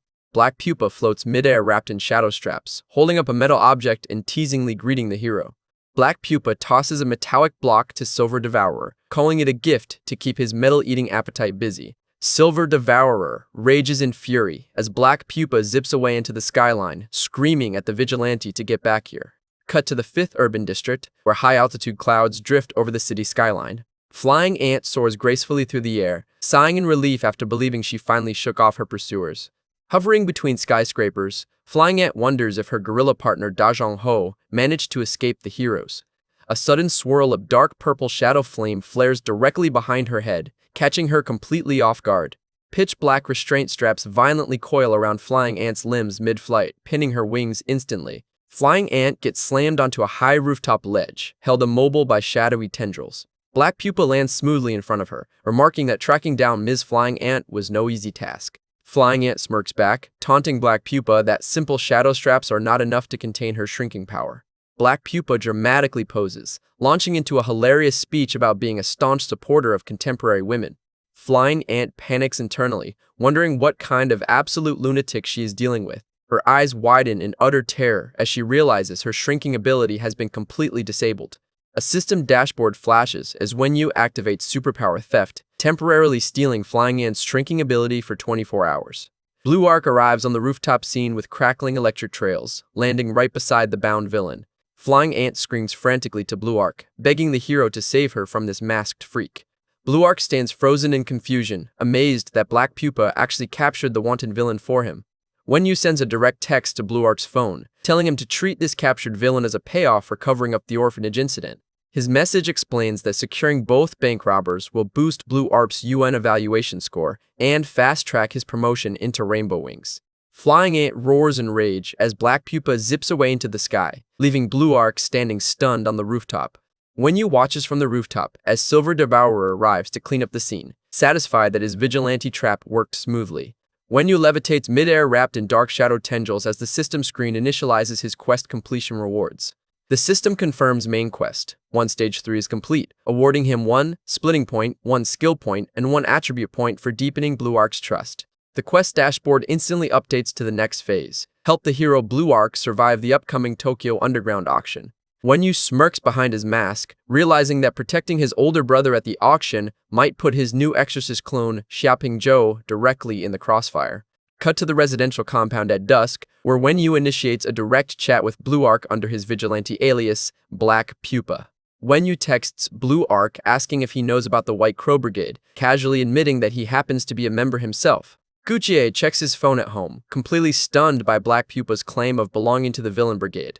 Wenyu texts back that while he is not close with all members, he holds detailed background intel on several key figures that he is willing to trade. Cooling off in front of an electric fan, Guchie texts back telling Black Pupa to cut the dramatic mystery act. Guchie lies back on the couch, accusing Black Pupa of planting a wire in his house since he somehow knows about his secret Tokyo assignment.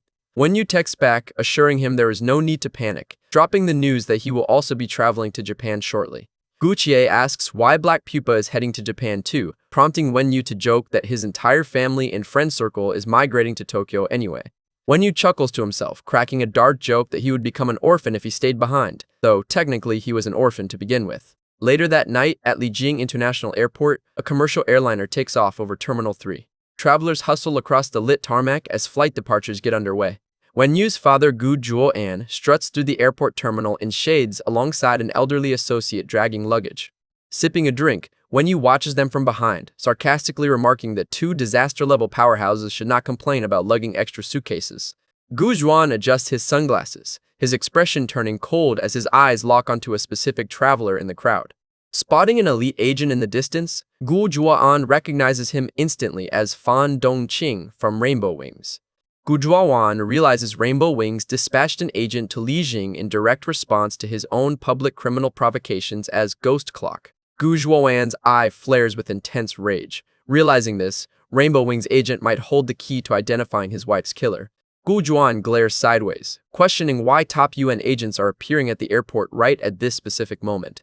A close-up highlights his burning gaze behind his sunglasses, fighting the urge to confront the Rainbow Wings agent on the spot. Gripping his suitcase handle tightly, Gu Zhuan forces himself to stay calm so he does not expose his children to airport security collateral. The commercial flight climbs smoothly into the sky, soaring high above the clouds toward Japan. Leaning against his business class window, Wenyu decides to switch his dual consciousness over to check on his second avatar. Consciousness shifts to Tokyo, where his exorcist clone Xiaoping Zhou opens his eyes in his hotel room. Xiaoping Zhou sits up on his bed, stretching his neck, complaining that he has been cooped up inside the hotel for 2 straight days. Walking out onto the Tokyo streets, Xiaoping Zhou checks his minimap UI, spotting an event card trigger located in Roppongi. He checks a text from the kimono girl Ayase, confirming that brigade members number 4 and number 5 will arrive in Tokyo tomorrow. Arriving in Roppongi Hills, Xiaoping Zhou stops outside Mori Tower in front of the iconic giant spider sculpture. He summons a glowing queen chess piece into his palm, reviewing the unique abilities of his summoning class. He explains that activating the queen piece grants temporary voidification, allowing his body to turn transparent and pass through solid matter. Pulling up his hoodie, Xiaoping Zhou prepares to test out his void phasing skill on the nearby building wall. He presses his hand against the glass facade, channeling blue void aura as his body begins phasing through solid structures. Phasing cleanly through the glass doors, Xiaoping Zhou enters the Mori Art Museum building completely unnoticed. He steps into the dimly lit theater auditorium, confirming he reached the exact event location. The system flashes event card number 5, the spider dancer on the Roppongi EX Theater. Massive black spiderwebs and silk strands suddenly drop down from the auditorium ceiling. A terrifying female spider demon clings to the ceiling, prompting a timed system quest to defeat the boss within 5 minutes. Xiaoping Zhou looks up at the spider demon, wondering if he accidentally entered this dungeon event way too early without bringing his primary avatar along for backup. The eerie spider demon hangs upside down from the ceiling, chanting a creepy verse as red energy crackles around her body. Summoning 2 glowing chess pieces, Xiaoping Zhou decides to test out his newly unlocked recruit pawn skill in combat. The spider demon swoops down from above, unleashing a barrage of razor-sharp purple energy slashes. Xiaoping Zhou stands unfazed, as heavy stone chess pillars slam onto the stage floor around him with loud thuds. Posing with a handgun gesture, Xiaoping Zhou cheekily yells bang to trigger his heavy artillery summon. As the spider demon lunges forward, Xiaoping Zhou's summoned cannon unit locks directly onto the target. A massive heavy artillery cannon materializes, unleashing an explosive fiery beam point-blank at the incoming demon. The heavy cannon barrel flares with blinding golden flames as it discharges a massive energy shockwave. The fiery beam engulfs the stage, scorching everything in its path. The explosion slams the spider demon against the ceiling with a thunderous crash, creating a massive impact crater. The spider demon leaps back through the smoke, gritting her teeth in anger at the unexpected firepower. Xiaoping Zhou summons his primary combat unit, calling forth the sleek armored queen statue to take the field. The spider demon roars violently, spitting venomous purple energy strands across the theater. She dives straight at Xiaoping Zhou, aiming to shred both the summoner and his unit with her claw blades. The queen statue intercepts the attack mid-air, clashing her rapier swords against the monster's razor-sharp claws. The queen statue's eyes glint behind her helmet as she analyzes the demon's defensive posture. The spider demon wraps herself inside a defensive purple silk cocoon, defying incoming attacks. Xiaoping Zhou yells tactical orders to his queen unit, commanding her to ignore the armored cocoon and sever the spider thread holding it up. The queen unit raises her twin rapier swords, aiming precisely for the main silk strand suspended from the ceiling. With a lightning-fast slash, the queen cuts through the thick spider thread, sending the cocoon plunging toward the floor. Xiaoping Zhou smirks, preparing to finish off the demon the moment the cocoon hits the ground. Out of nowhere, a terrifying red three-eyed demon manifests directly behind Xiaoping Zhou with a blood-red aura. The secondary male spider demon lunges forward in a frenzy, blindsiding Xiaoping Zhou from behind. Xiaoping Zhou breaks into a cold sweat, realizing this dungeon event features a twin demon boss duo. The male three-eyed demon catches the falling cocoon girl in his arms, completing their eerie ritual line. The female spider demon looks up at her partner, reciting a verse about twin butterflies remaining forever united. The male demon's red eyes flare as he completes the chant, channeling a sea of dark flames. Both demons dissolve into a swirling vortex of blood-red energy, initiating a powerful fusion process. A massive dark shockwave explodes across the theater stage, blowing back nearby seats. Xiaoping Zhou watches in sweat-dripping tension as the fusion completes. The fused twin demon emerges from the blood-red pool, transforming into a terrifying multi-armed spider warrior. The fused twin demon takes flight on insectoid wings, soaring high into the theater dome. The monster dives down at breakneck speed, aiming its scythe arm directly at Xiaoping Zhou's king unit. Xiaoping Zhou realizes that if the king's statue gets destroyed, his absolute defense protection will instantly collapse. The fused demon slashes its heavy arm blade downward, bringing a lethal strike toward the king's statue. Right before impact, the fused demon freezes in shock as a dark, shadowy abyss opens directly beneath its feet. Xiao Pingzhou activates the power of his contract demon, unleashing the shadow demon to swallow the target whole. Wiping sweat from his forehead, Xiao Pingzhou explains that his shadow demon can temporarily drag any target into the shadow floor realm.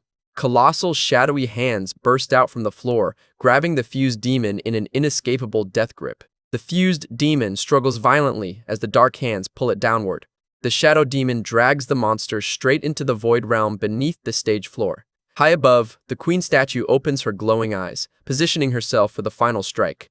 As the fused demon forces its way back out of the shadows, the queen unit plunges downward like a shooting star. The queen statue executes a high-speed cross/mid-air, cutting clean through the monster's defenses. Radiant, holy light flares off her blade, shattering the demon's core in a blinding explosion. The queen unit's rapier sword pierces straight through the fused demon's chest, ending the battle once and for all. The fused twin demon disintegrates into ash and dust particles around the glowing sword blade. System notifications flood the screen, confirming the dungeon clear, updating his kill count, and rewarding him with the event card Twins on the stage.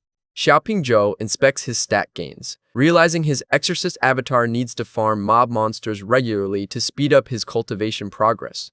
Slow applause echoes from the theater entrance as a mysterious woman steps out, praising his brilliant performance. The exorcist commander Kei Qian steps out into the light holding a lit cigarette, casually greeting Xiao Pingzhou.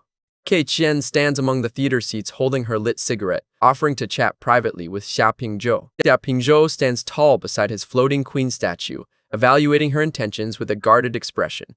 Kei Qian holds her hands up defensively, assuring him that her squad is nearby and warning him that fighting an entire exorcist team alone is foolish. Xiao Pingzhou looks at her with a dry, unimpressed expression, asking if she deliberately stalked him late at night. Kei Qian puffs cigarette smoke, claiming it is pure fate that they keep bumping into each other whenever she investigates demon sightings in Minato Ward. She reveals that she investigated his past half a year ago and wiped his official file so no one in the association or White Crow Brigade can trace him. Holding up the deleted file folder, Kei Qian assures him that she erased his background record for his own protection.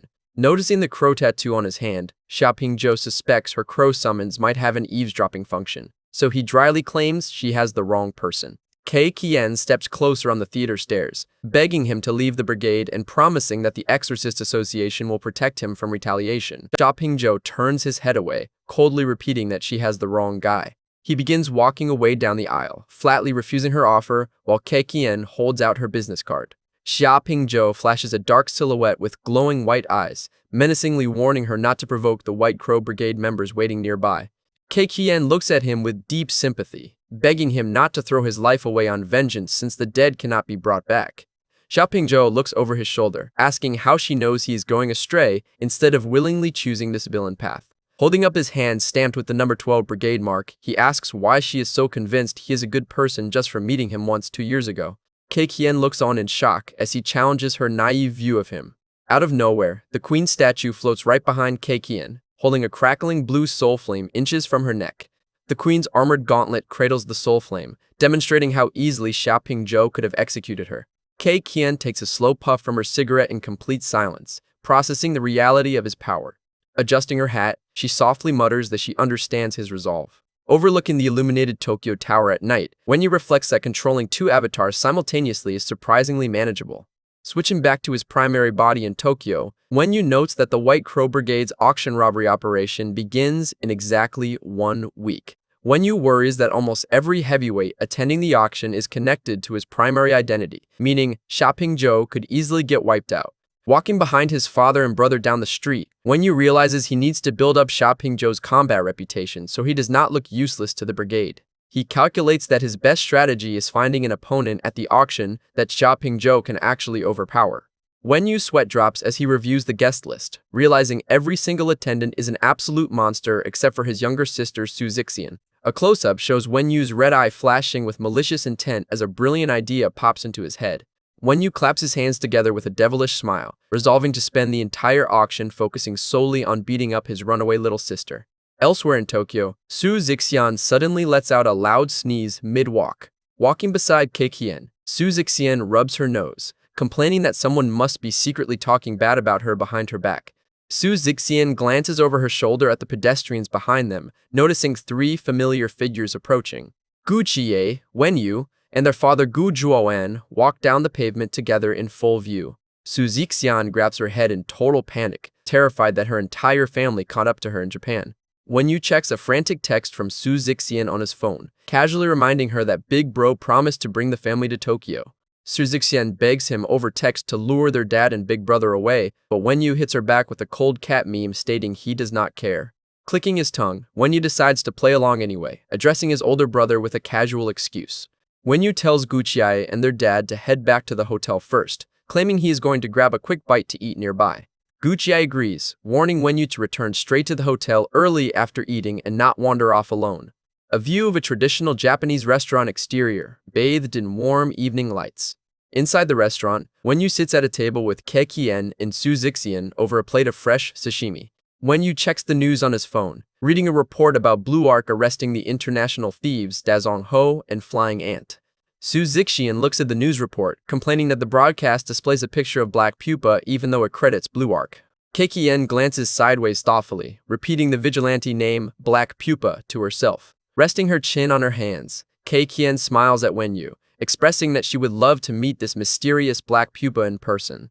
Su Zixian drools over a lavish sashimi platter at the restaurant table, excited to dig in. Wenyu hands her a piece of food, teasingly asking if she is trying to eat her exorcist commander into total bankruptcy. Standing up from the table, Wenyu announces he is full and bids them farewell, heading out into the night. Kekien watches him walk out of the restaurant in silence, her mind spinning with suspicions. Turning back to Su Zixian, Kekien mentions that the association just notified her that Li Jing's top hero, Blue Ark, arrived in Japan. Kekien rests her chin on her hands, pointing out how suspicious the timing of Blue Ark's arrival is. She notes that Wenyu landed in Tokyo tonight right before Blue Ark was officially reported arriving in the city, calling it a crazy coincidence. Su Zixian drops her food in shock, asking if her commander is actually accusing her brother Gu Wenyu of being Blue Ark. Cut to Roppongi Hotel late at night, where Wenyu returns to his family's room. Wenyu stretches cheerfully, telling Guqiai that his sister's rich teacher treated them to a massive seafood feast. Lying in bed, Wenyu checks a text from Su Zixian asking to meet up again in a couple of days. Sipping his soda, Wenyu texts back asking if she just wants to freeload another round of expensive food. Su Zixian texts back a bombshell confession, claiming teacher Kekien fell in love with Wenyu at first sight. Wenyu spits out his drink in pure shock, nearly choking on his soda. Coughing frantically, Wenyu panics internally, suspecting Kekien is running a marriage scam to get close to his younger sister. Thinking fast, Wenyu resolves to use extreme reverse psychology to shut down Kekien's plan immediately. He types a direct text to Kekien stating flatly that he is gay, sending both his sister and her teacher into utter speechlessness. Setting his glowing phone on the bed, Wenyu smiles, satisfied that his hilariously unhinged lie resolved the situation. Consciousness shifts back to his original body, Ji Mingju, sitting inside his subterranean lab cell. The instructor talks through the cell intercom, promising to arrange a meeting with the other captive children tomorrow. The instructor smiles cryptically, refusing to confirm whether their facility belongs to the United Nations.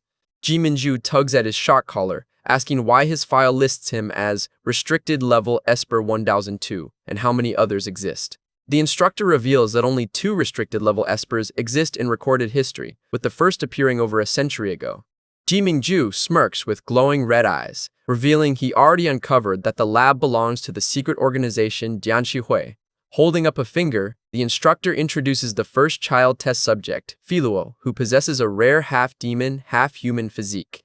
Ji Minju looks intrigued, asking for more details about this half-demon child. A visual illustrates Filuo as a demonized child, explaining that his mother was found dead while his demon father vanished without a trace. Ji Minju guesses that Filuo's demon father was the one who ate his mother.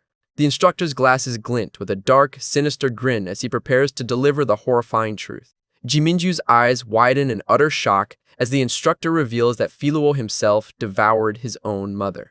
Preparing to leave, the instructor promises to let Ji Mingju meet both Filuo and Kong Yuling tomorrow. Before walking out, the instructor slyly asks Ji Minju if he is curious about the parents who abandoned him. Ji Mingju's face twists in intense wrath, glaring back as he asks if those deadbeat parents are actually still alive. The automated cell doors seal shut with a hiss, leaving Ji Mingju alone with his thoughts. Ji Minju stands in solemn silence inside the sterile cell as system notifications load. Suddenly, his red eyes widen in sudden alarm as a mental ping triggers. Consciousness shifts to Tokyo, where his second avatar, Xiaopingzhou, lies asleep in his hotel room. A terrifying, dark, shadowy assassin with glowing red eyes looms directly over Xiaopingzhou's bed, bringing the chapter to a nail-biting cliffhanger. Xiaopingzhou wakes up in his hotel room after the shadow assassin encounter, deciding to head straight to the abandoned building in Minato Ward. The kimono girl Ayase stands over his bed, explaining that brigade members number 10 and number 2 arrived early and requested a direct meeting with him. Xiaopingzhou looks up at her dryly, asking why she keeps sneaking into his hotel room without knocking. Ayase holds her phone in silence, keeping her crimson eyes fixed on the new recruit. Night falls over the quiet Japanese neighborhood as the duo head toward the brigade hideout. Inside the abandoned meeting hall, Ann Luntz welcomes Xiaopingzhou cheerfully, offering to introduce him to the other elite brigade members. Ann Luntz introduces an old, scarred man wrapped in a ragged cloak named White Greedy Wolf, who holds the number 10 rank in the syndicate. And Luntz explains that White Greedy Wolf is not an Esper, an anomaly envoy, or an exorcist, leaving Xiaopingzhou wondering if a regular civilian managed to join the group. Ann Luntz smirks, revealing that White Greedy Wolf is actually a powerful demon in disguise. A dark, demonic silhouette with glowing red eyes flashes as Ann Luntz details the old man's true origin. He explains that White Greedy Wolf joined the brigade to track down his missing child, who devoured his human mother before running away years ago. White Greedy Wolf grits his teeth in rage, admitting that he deeply regrets abandoning his demon child and now travels the world searching for clues. Xiaopingzhou realizes, with a jolt, that this demon member, White Greedy Wolf, is actually Filuo's missing father. White Greedy Wolf threatens to rip Ann Luntz's mouth off if he keeps blabbering about his tragic family backstory. Ann Luntz smiles calmly, playing off the demon's death threat with his usual relaxed demeanor. Xiaopingzhou calculates that having intel on Filuo gives him massive leverage over White Greedy Wolf, providing a built-in meat shield if he ever needs to betray the brigade. Out of nowhere, a black-haired girl in a school uniform materializes directly behind Xiaopingzhou at breakneck speed. Xiaopingzhou breaks into a cold sweat, amazed by her terrifying speed that rivals his older brother Blue Arc. Ann Luntz introduces her as Jack the Ripper, the number 2 member of the White Crow Brigade and a notorious high-profile killer. Xiaopingzhou keeps his cool, recognizing her immediately since his main system quest is to locate and execute her. Jack the Ripper smirks, declaring, "It is time to perform the standard brigade initiation ritual." She holds up a living, beating human heart surrounded by dark flames, demanding that every new recruit hand over their heart as a deposit. Xiaopingzhou looks down in shock as a glowing void hole opens on his chest, revealing Jack the Ripper holding his extracted heart in her palm. Playing it completely unbothered, Xiaopingzhou calmly asks when he can expect to get his heart returned. Jack the Ripper explains that once he proves he is not a mole, she will return it. But if the brigade votes he is a traitor, she will slice his heart in half instantly. Xiaopingzhou sweat drops, wondering what happens if she gets bored and decides to crush his heart for fun anyway. And Luntz places a hand on his shoulder, assuring him that if Jack kills him without a unanimous vote, the brigade rules require them to execute her in retaliation. Ayase adds with an unbothered look that she will personally burn Jack's ashes as an offering for him, making Xiaopingzhou question how casual these villain rules really are. Xiaopingzhou bids them farewell, warning the group not to bother him at his hotel unless official business comes up. The system dashboard flashes, confirming Main Quest 2 is complete, and rewarding him with 1 skill point, 1 attribute point, and 1 splitting point for locating Jack the Ripper. Consciousness shifts back to Gu Wenyu in his hotel room, texting his best friend Li Qingping about his arrival in Tokyo. Wenyu realizes that the friend Li Qingping mentioned guarding is actually the second prince of the Miniature Garden's royal court. Wenyu notes that this Tokyo trip is turning into a massive gathering of world-class elites.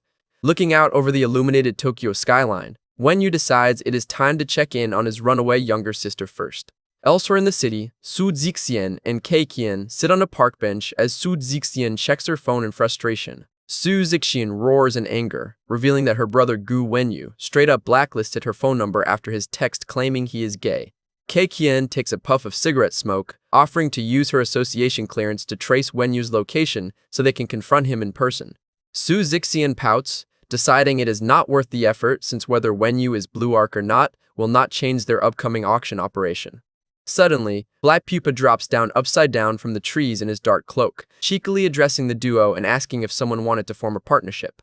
Kei Qian asks Black Pupa if he knows Xiaopingzhou, referring to him by his exorcist alias chess player. Black Pupa smirks behind his mask, poetically replying that we could refer to millions of people or just a lonely little boy. Su Zixian crosses her arms in annoyance, telling the masked vigilante to stop rambling and state what he wants. Black Pupa points towards Su Zixian, offering to form a direct partnership with her. Su Zixian stammers in shock, asking how he knows her real name, and Black Pupa dramatically replies that he can see through every mask. Kei Qian turns to Su Zixian, announcing that she is officially changing her mind about her previous theory. Kei Qian looks right at Black Pupa, declaring that Gu Wenyu is not Blue Arc, he is Black Pupa himself. Su Zixian points in absolute disbelief, asking if her commander is really claiming this masked vigilante is her sickly older brother. Black Pupa sweats behind his mask, realizing Kei Qian's intuition is insanely accurate because of his previous physical contact scan. Wenyu stays calm, knowing he already set up a clever backup alibi to throw off her deduction. Right on cue, Su Zixian's phone rings with an incoming call from her brother Gu Wenyu. Kei Qian tells her to step aside and answer it.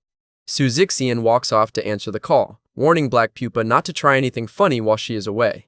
A few minutes later, Su Zixian returns, confirming that her brother Gu Wenyu agreed to meet them tomorrow afternoon. Kei Qian apologizes to Black Pupa, admitting she was wrong since Wenyu could not possibly be calling Su Zixian while standing right in front of her.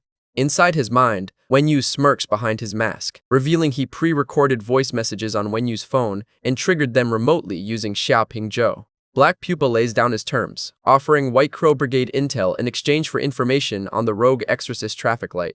Kei Qian agrees to the trade, but demands he answer one final question first. Kei Qian looks at him sharply, asking if his older brother Gu Wenyu is actually the hero Blue Arc. Su Zixian gasps in total shock while Black Pupa sweat drops behind his mask. Black Pupa bursts into dramatic applause, praising Kei Qian's brilliant deduction and confirming that Gu Wenyu is indeed Blue Arc. Flicking her lighter, Kei Qian asks if he feels guilty for selling out his collaborator's secret identity so easily. Black Pupa smirks, noting that since Su Zixian is Blue Arc's younger sister, sharing his identity with family does not count as a real betrayal. Wenyu bids them farewell, telling them to contact Gu Wenyu directly if they need to reach Black Pupa again. Black Pupa dissolves into a swirl of dark shadow tendrils, vanishing into the night sky. Kei Qian takes a puff of her cigarette, finding the vigilante thoroughly intriguing. She turns to look at Su Zixian, who stands frozen with a completely melted, brain-broken expression. Su Zixian's mind completely collapses as she tries to process the revelation that her sickly brother is Li Jing's top superhero.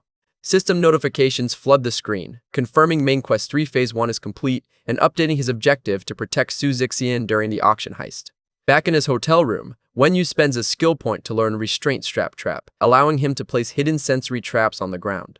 He spends his remaining skill point to unlock Restraint Strap Avatar, enabling him to construct a fully functional shadow clone body. The system dashboard details the Avatar skill, confirming his shadow clone inherits 30% of his base attributes and can use all strap abilities. Inspecting his newly created shadow clone in the hotel room, Wenyu smirks, satisfied that his preliminary auction setup is complete. Consciousness shifts back to his original body in the subterranean lab cell as a high-tech intercom system alerts him to wake up. Jimingju stands up in his sterile cell, wondering why the lab instructor is summoning his original body late at night once again. Inside his lab cell, Jimingju complains to the instructor over the intercom for giving him zero advance notice before bringing guests. Bare footsteps echo down the sterile corridor toward Jimingju's cell door. Kong Yuling steps inside wearing her simple white dress, with the demon child Filuo trailing quietly behind her. Jimingju looks at her sorrowfully, wishing he could reveal his escape plans without hidden cameras monitoring their every word. Kong Yuling steps close to him, gazing at him with deep concern. She holds up her sketchbook, displaying a handwritten message asking if he is feeling sick. Jimingju reassures her with a warm smile, stating that even though confinement is boring, seeing her makes everything better. Kong Yuling smiles back sweetly, mouthing the words, "Me too," so the audio surveillance will not catch her voice. Jimingju glances over her shoulder, eyeing the spiky-haired demon boy standing by the doorway. Filuo stands with his hands on his hips, prompting Jimingju to privately joke that the kid looks like a dog. Walking up to Filuo, Jimingju playfully asks if he can touch his demon tail, joking about strange greeting customs. Filuo glares back with sharp eyes, coldly telling him to stay away. Jimingju raises his hands defensively, asking Filuo how he navigated the facility to reach his bedroom. Jimingju reflects that asking Filuo is safer than asking Kong Yuling, since the demon child has thick skin and will not get easily punished by researchers. Filuo explains that the corridor lights were blindingly bright, forcing him to blindly follow intercom guidance until he reached Jimingju's door. Though Filuo does not know the facility layout, Ji Mingju realizes that a single long corridor connects all child test subjects' bedrooms. Ji Mingju asks if Filuo misses his family, prompting the demon boy to look away in gloom. Filuo admits that after devouring his own mother, he fears his demon father will hunt him down and eat him in revenge. Ji Mingju reminds him that his father, White Greedy Wolf, is actually searching the entire world to find him, questioning why Filuo thinks his dad hates him. Filuo refuses to believe it, declaring that only the lab instructor treated him like a human, and claiming the instructor as his real father. Ji Mingju panics internally, mentally screaming for the demon father, White Greedy Wolf, to hurry up and rescue his brainwashed son. The instructor's voice echoes over the intercom, ending the visiting session and ordering the children back to their rooms. Ji Mingju watches them leave, suspecting the cunning instructor is manipulating Filuo's loyalty for a deeper goal. Cut to Tokyo at 4 a.m. the next morning, where city lights illuminate the skyline. Ayase texts Xiaopingzhou, instructing him to meet brigade members number 4 and number 9 at an abandoned amusement park in Minato Ward. Spotting his father Gu Zhuan walking into an underground alleyway, Xiaopingzhou decides to tail him in secret. Wenyu notes that managing dual consciousness means keeping track of two completely separate operational fronts simultaneously. Gu Zhuan walks down a dim alley, stepping up to a reinforced iron door. He knocks on the metallic door with 3 sharp thuds. A door slit slides open, as a guard inside demands the secret password. Gu Zhuan answers smoothly, reciting the passphrase, White Shark, Black Tengu, Red Tassel. The heavy door unlocks, granting entrance to guest number 15. Wenyu's primary avatar watches from a rooftop ledge, curious about what underground business his father is conducting. Spotting another guest entering behind his dad, Wenyu smiles, formulating a plan to sneak a recording device inside. Inside the speakeasy bar, Gu Zhuan sits at the counter holding a glass of whiskey. A glamorous purple-haired woman named Amemiya Chihiro attempts to recruit Ghost Clock as a bodyguard for her family at the upcoming auction. Gu Zhuan flatly refuses, prompting Chihiro to tease him and ask for a private date instead. Gu Zhuan rejects her flirtation without hesitation, causing Chihiro to sigh that living people can never compete with a dead wife. Chihiro looks at him with a fond, sad smile, teasingly calling him clumsy. Suddenly, a stranger controlled by Wenyu's shadow trap steps up beside Gu Zhuan, addressing him by name. The stranger sets an electronic voice recorder onto the bar counter directly in front of Gu Zhuan. Gu Zhuan glares at the stranger behind his sunglasses, demanding to know who sent him. The controlled stranger smirks, telling him that listening to the audio recording will reveal all the answers. Gu Zhuan reaches out and presses the play button on the voice recorder. The voice recording plays Wenyu's monologue, exposing that his eldest son, Gu Qiye, is secretly the hero Blue Arc. Gu Zhuan's face turns pale with shock as the audio reveals Gu Qiye's plan to climb rainbow wings and avenge his mother's death. Gu Zhuan sits at the bar holding his drink, suspecting someone in the underworld recorded Gu Qiye's secret to manipulate him. The recording continues, assuring Gu Zhuan that no one betrayed him, and confirming the audio was recorded during a secret meeting with Gu Qiye. Gu Zhuan glares at the device in shock as the voice addresses him directly by his criminal title. The recording demands Ghost Clock meet him alone tomorrow night above an abandoned building near Tokyo Bay. The voice threatens to leak the truth to the entire world, exposing that the wanted villain Ghost Clock and the hero Blue Arc are father and son. Amemiya Chihiro returns to the counter, noticing Gu Zhuan standing up with a tense, rigid posture.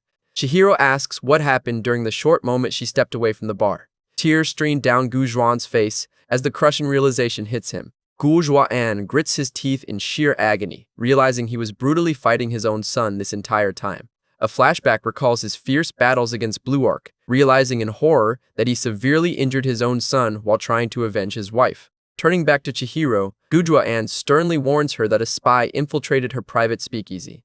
He orders her to investigate the stranger in the patterned shirt immediately and send him the results. Chihiro looks surprised, explaining that her underground bar has strict security checks and confidentiality agreements for every guest. The bartender and Chihiro watch in silence as Gu Zhuan turns around to leave. Chihiro touches her chin thoughtfully, amazed that a ruthless criminal like Ghost Clock could actually shed tears. Cut to the abandoned amusement park in western Minato Ward under the night sky. Xiaopingzhou arrives at the park, looking up in shock at multiple bodies suspended in midair beneath the Ferris wheel. Xiaopingzhou inspects the suspended victims with a serious expression, trying to figure out if they are dead. He notices that their bodies are dismembered into pieces, yet held together by glowing red blood threads that keep them alive. A close-up shows the victims enduring immense agony, suspended in posture while foam drips from their mouths. A blonde woman in a red outfit sitting on the Ferris wheel introduces herself as Bloodrin, holding the number 9 rank in the White Crow Brigade.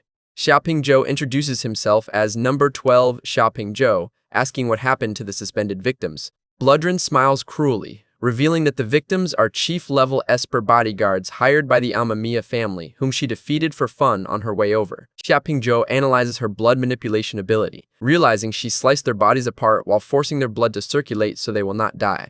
Bloodrin smirks, impressed that the new recruit saw through her blood manipulation technique so quickly. Xiaoping Zhou asks if her ability allows her to drain anyone's blood dry on command. Summoning an orb of red blood, Bloodrin clarifies that she can only control targets after her own blood makes direct contact with theirs. Bloodrin glares with a sharp red eye, teasingly asking if he's afraid she will drain his blood dry next. Xiaoping Zhou keeps a deadpan expression, asking if Bloodrin will let him have her suspended toys. Xiaoping Zhou smirks internally, realizing that executing 9 chief-level espers will grant him massive experience points for his wild hunt cultivation system. Bloodrin looks curious, asking if Xiaoping Zhou possesses a similar kill-based trait as Jack the Ripper. Xiaoping Zhou realizes that Jack the Ripper upgrades her talent by killing, explaining why dismembering people comes so naturally to her. Bloodrin releases her blood vortex, happily handing over the 9 chief-level victims to Xiaoping Zhou. She leans down coquettishly, calling Xiaoping Zhou a cute kitten begging for food from her. Xiaoping Zhou asks if the brigade has specific rules regarding killing targets without reason. Bloodrin struts past him with a casual smile, stating that villains kill whenever they feel like it without needing a reason.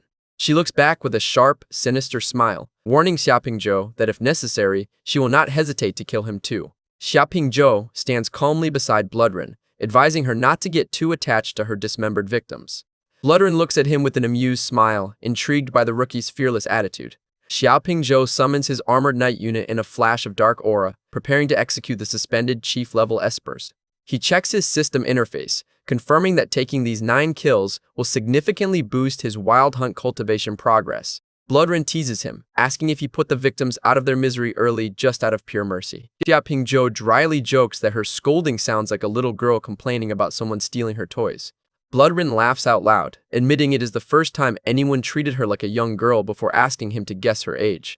When Xiaoping Zhou guesses 19, Bloodrin reveals she's actually nearly a century old, prompting Xiaoping Zhou to call her an old hag. Bloodrin looks at the night sky fondly, recalling a strange Asian warrior who saved her on a World War battlefield decades ago. She reveals that the warrior forgot his own name and traveled the world searching for a specific missing person. Xiaoping Zhou looks curious, asking who this mysterious warrior was searching for. Bloodrin looks up softly, revealing that the warrior was searching for a girl with white hair. Xiaoping Zhou's eyes widen in shock at the mention of a white-haired girl. He asks what the warrior called himself, prompting Bloodrin to reveal his designation was 101. Flashback art depicts the previous restricted-level Esper 001 standing in a ruined battlefield with a sword over his shoulder. Both of Jimingju's minds react in utter shock, realizing the previous restricted-level Esper 1001 was searching for Con Yuling a century ago. Bloodrin describes 1001 as a young Asian man with black hair, black eyes, and an unkillable body that could survive endless bullet wounds. She calls him the strangest Esper she ever met, recalling how he constantly stood back up on the battlefield no matter how much damage he took. A flashback shows young 1001 giving Bloodrin her code name after learning she was an orphan with no name of her own. She admits that, even though a century passed, she joined the White Crow Brigade purely to keep searching the world for him. Xiaoping Zhou offers a gentle smile, wishing her luck in finding her savior. Bloodrin thanks him softly, asking him to keep her secret so the other brigade members do not tease her. Xiaoping Zhou playfully teases her anyway, calling her a love-chasing old hag.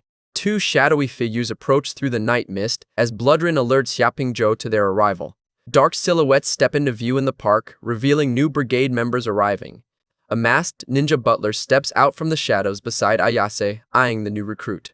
Ayase introduces him as number 4, Oda Takikage, her former family butler who joined the brigade alongside her. Xiaoping Zhou looks at them deadpan, asking why they sought him out.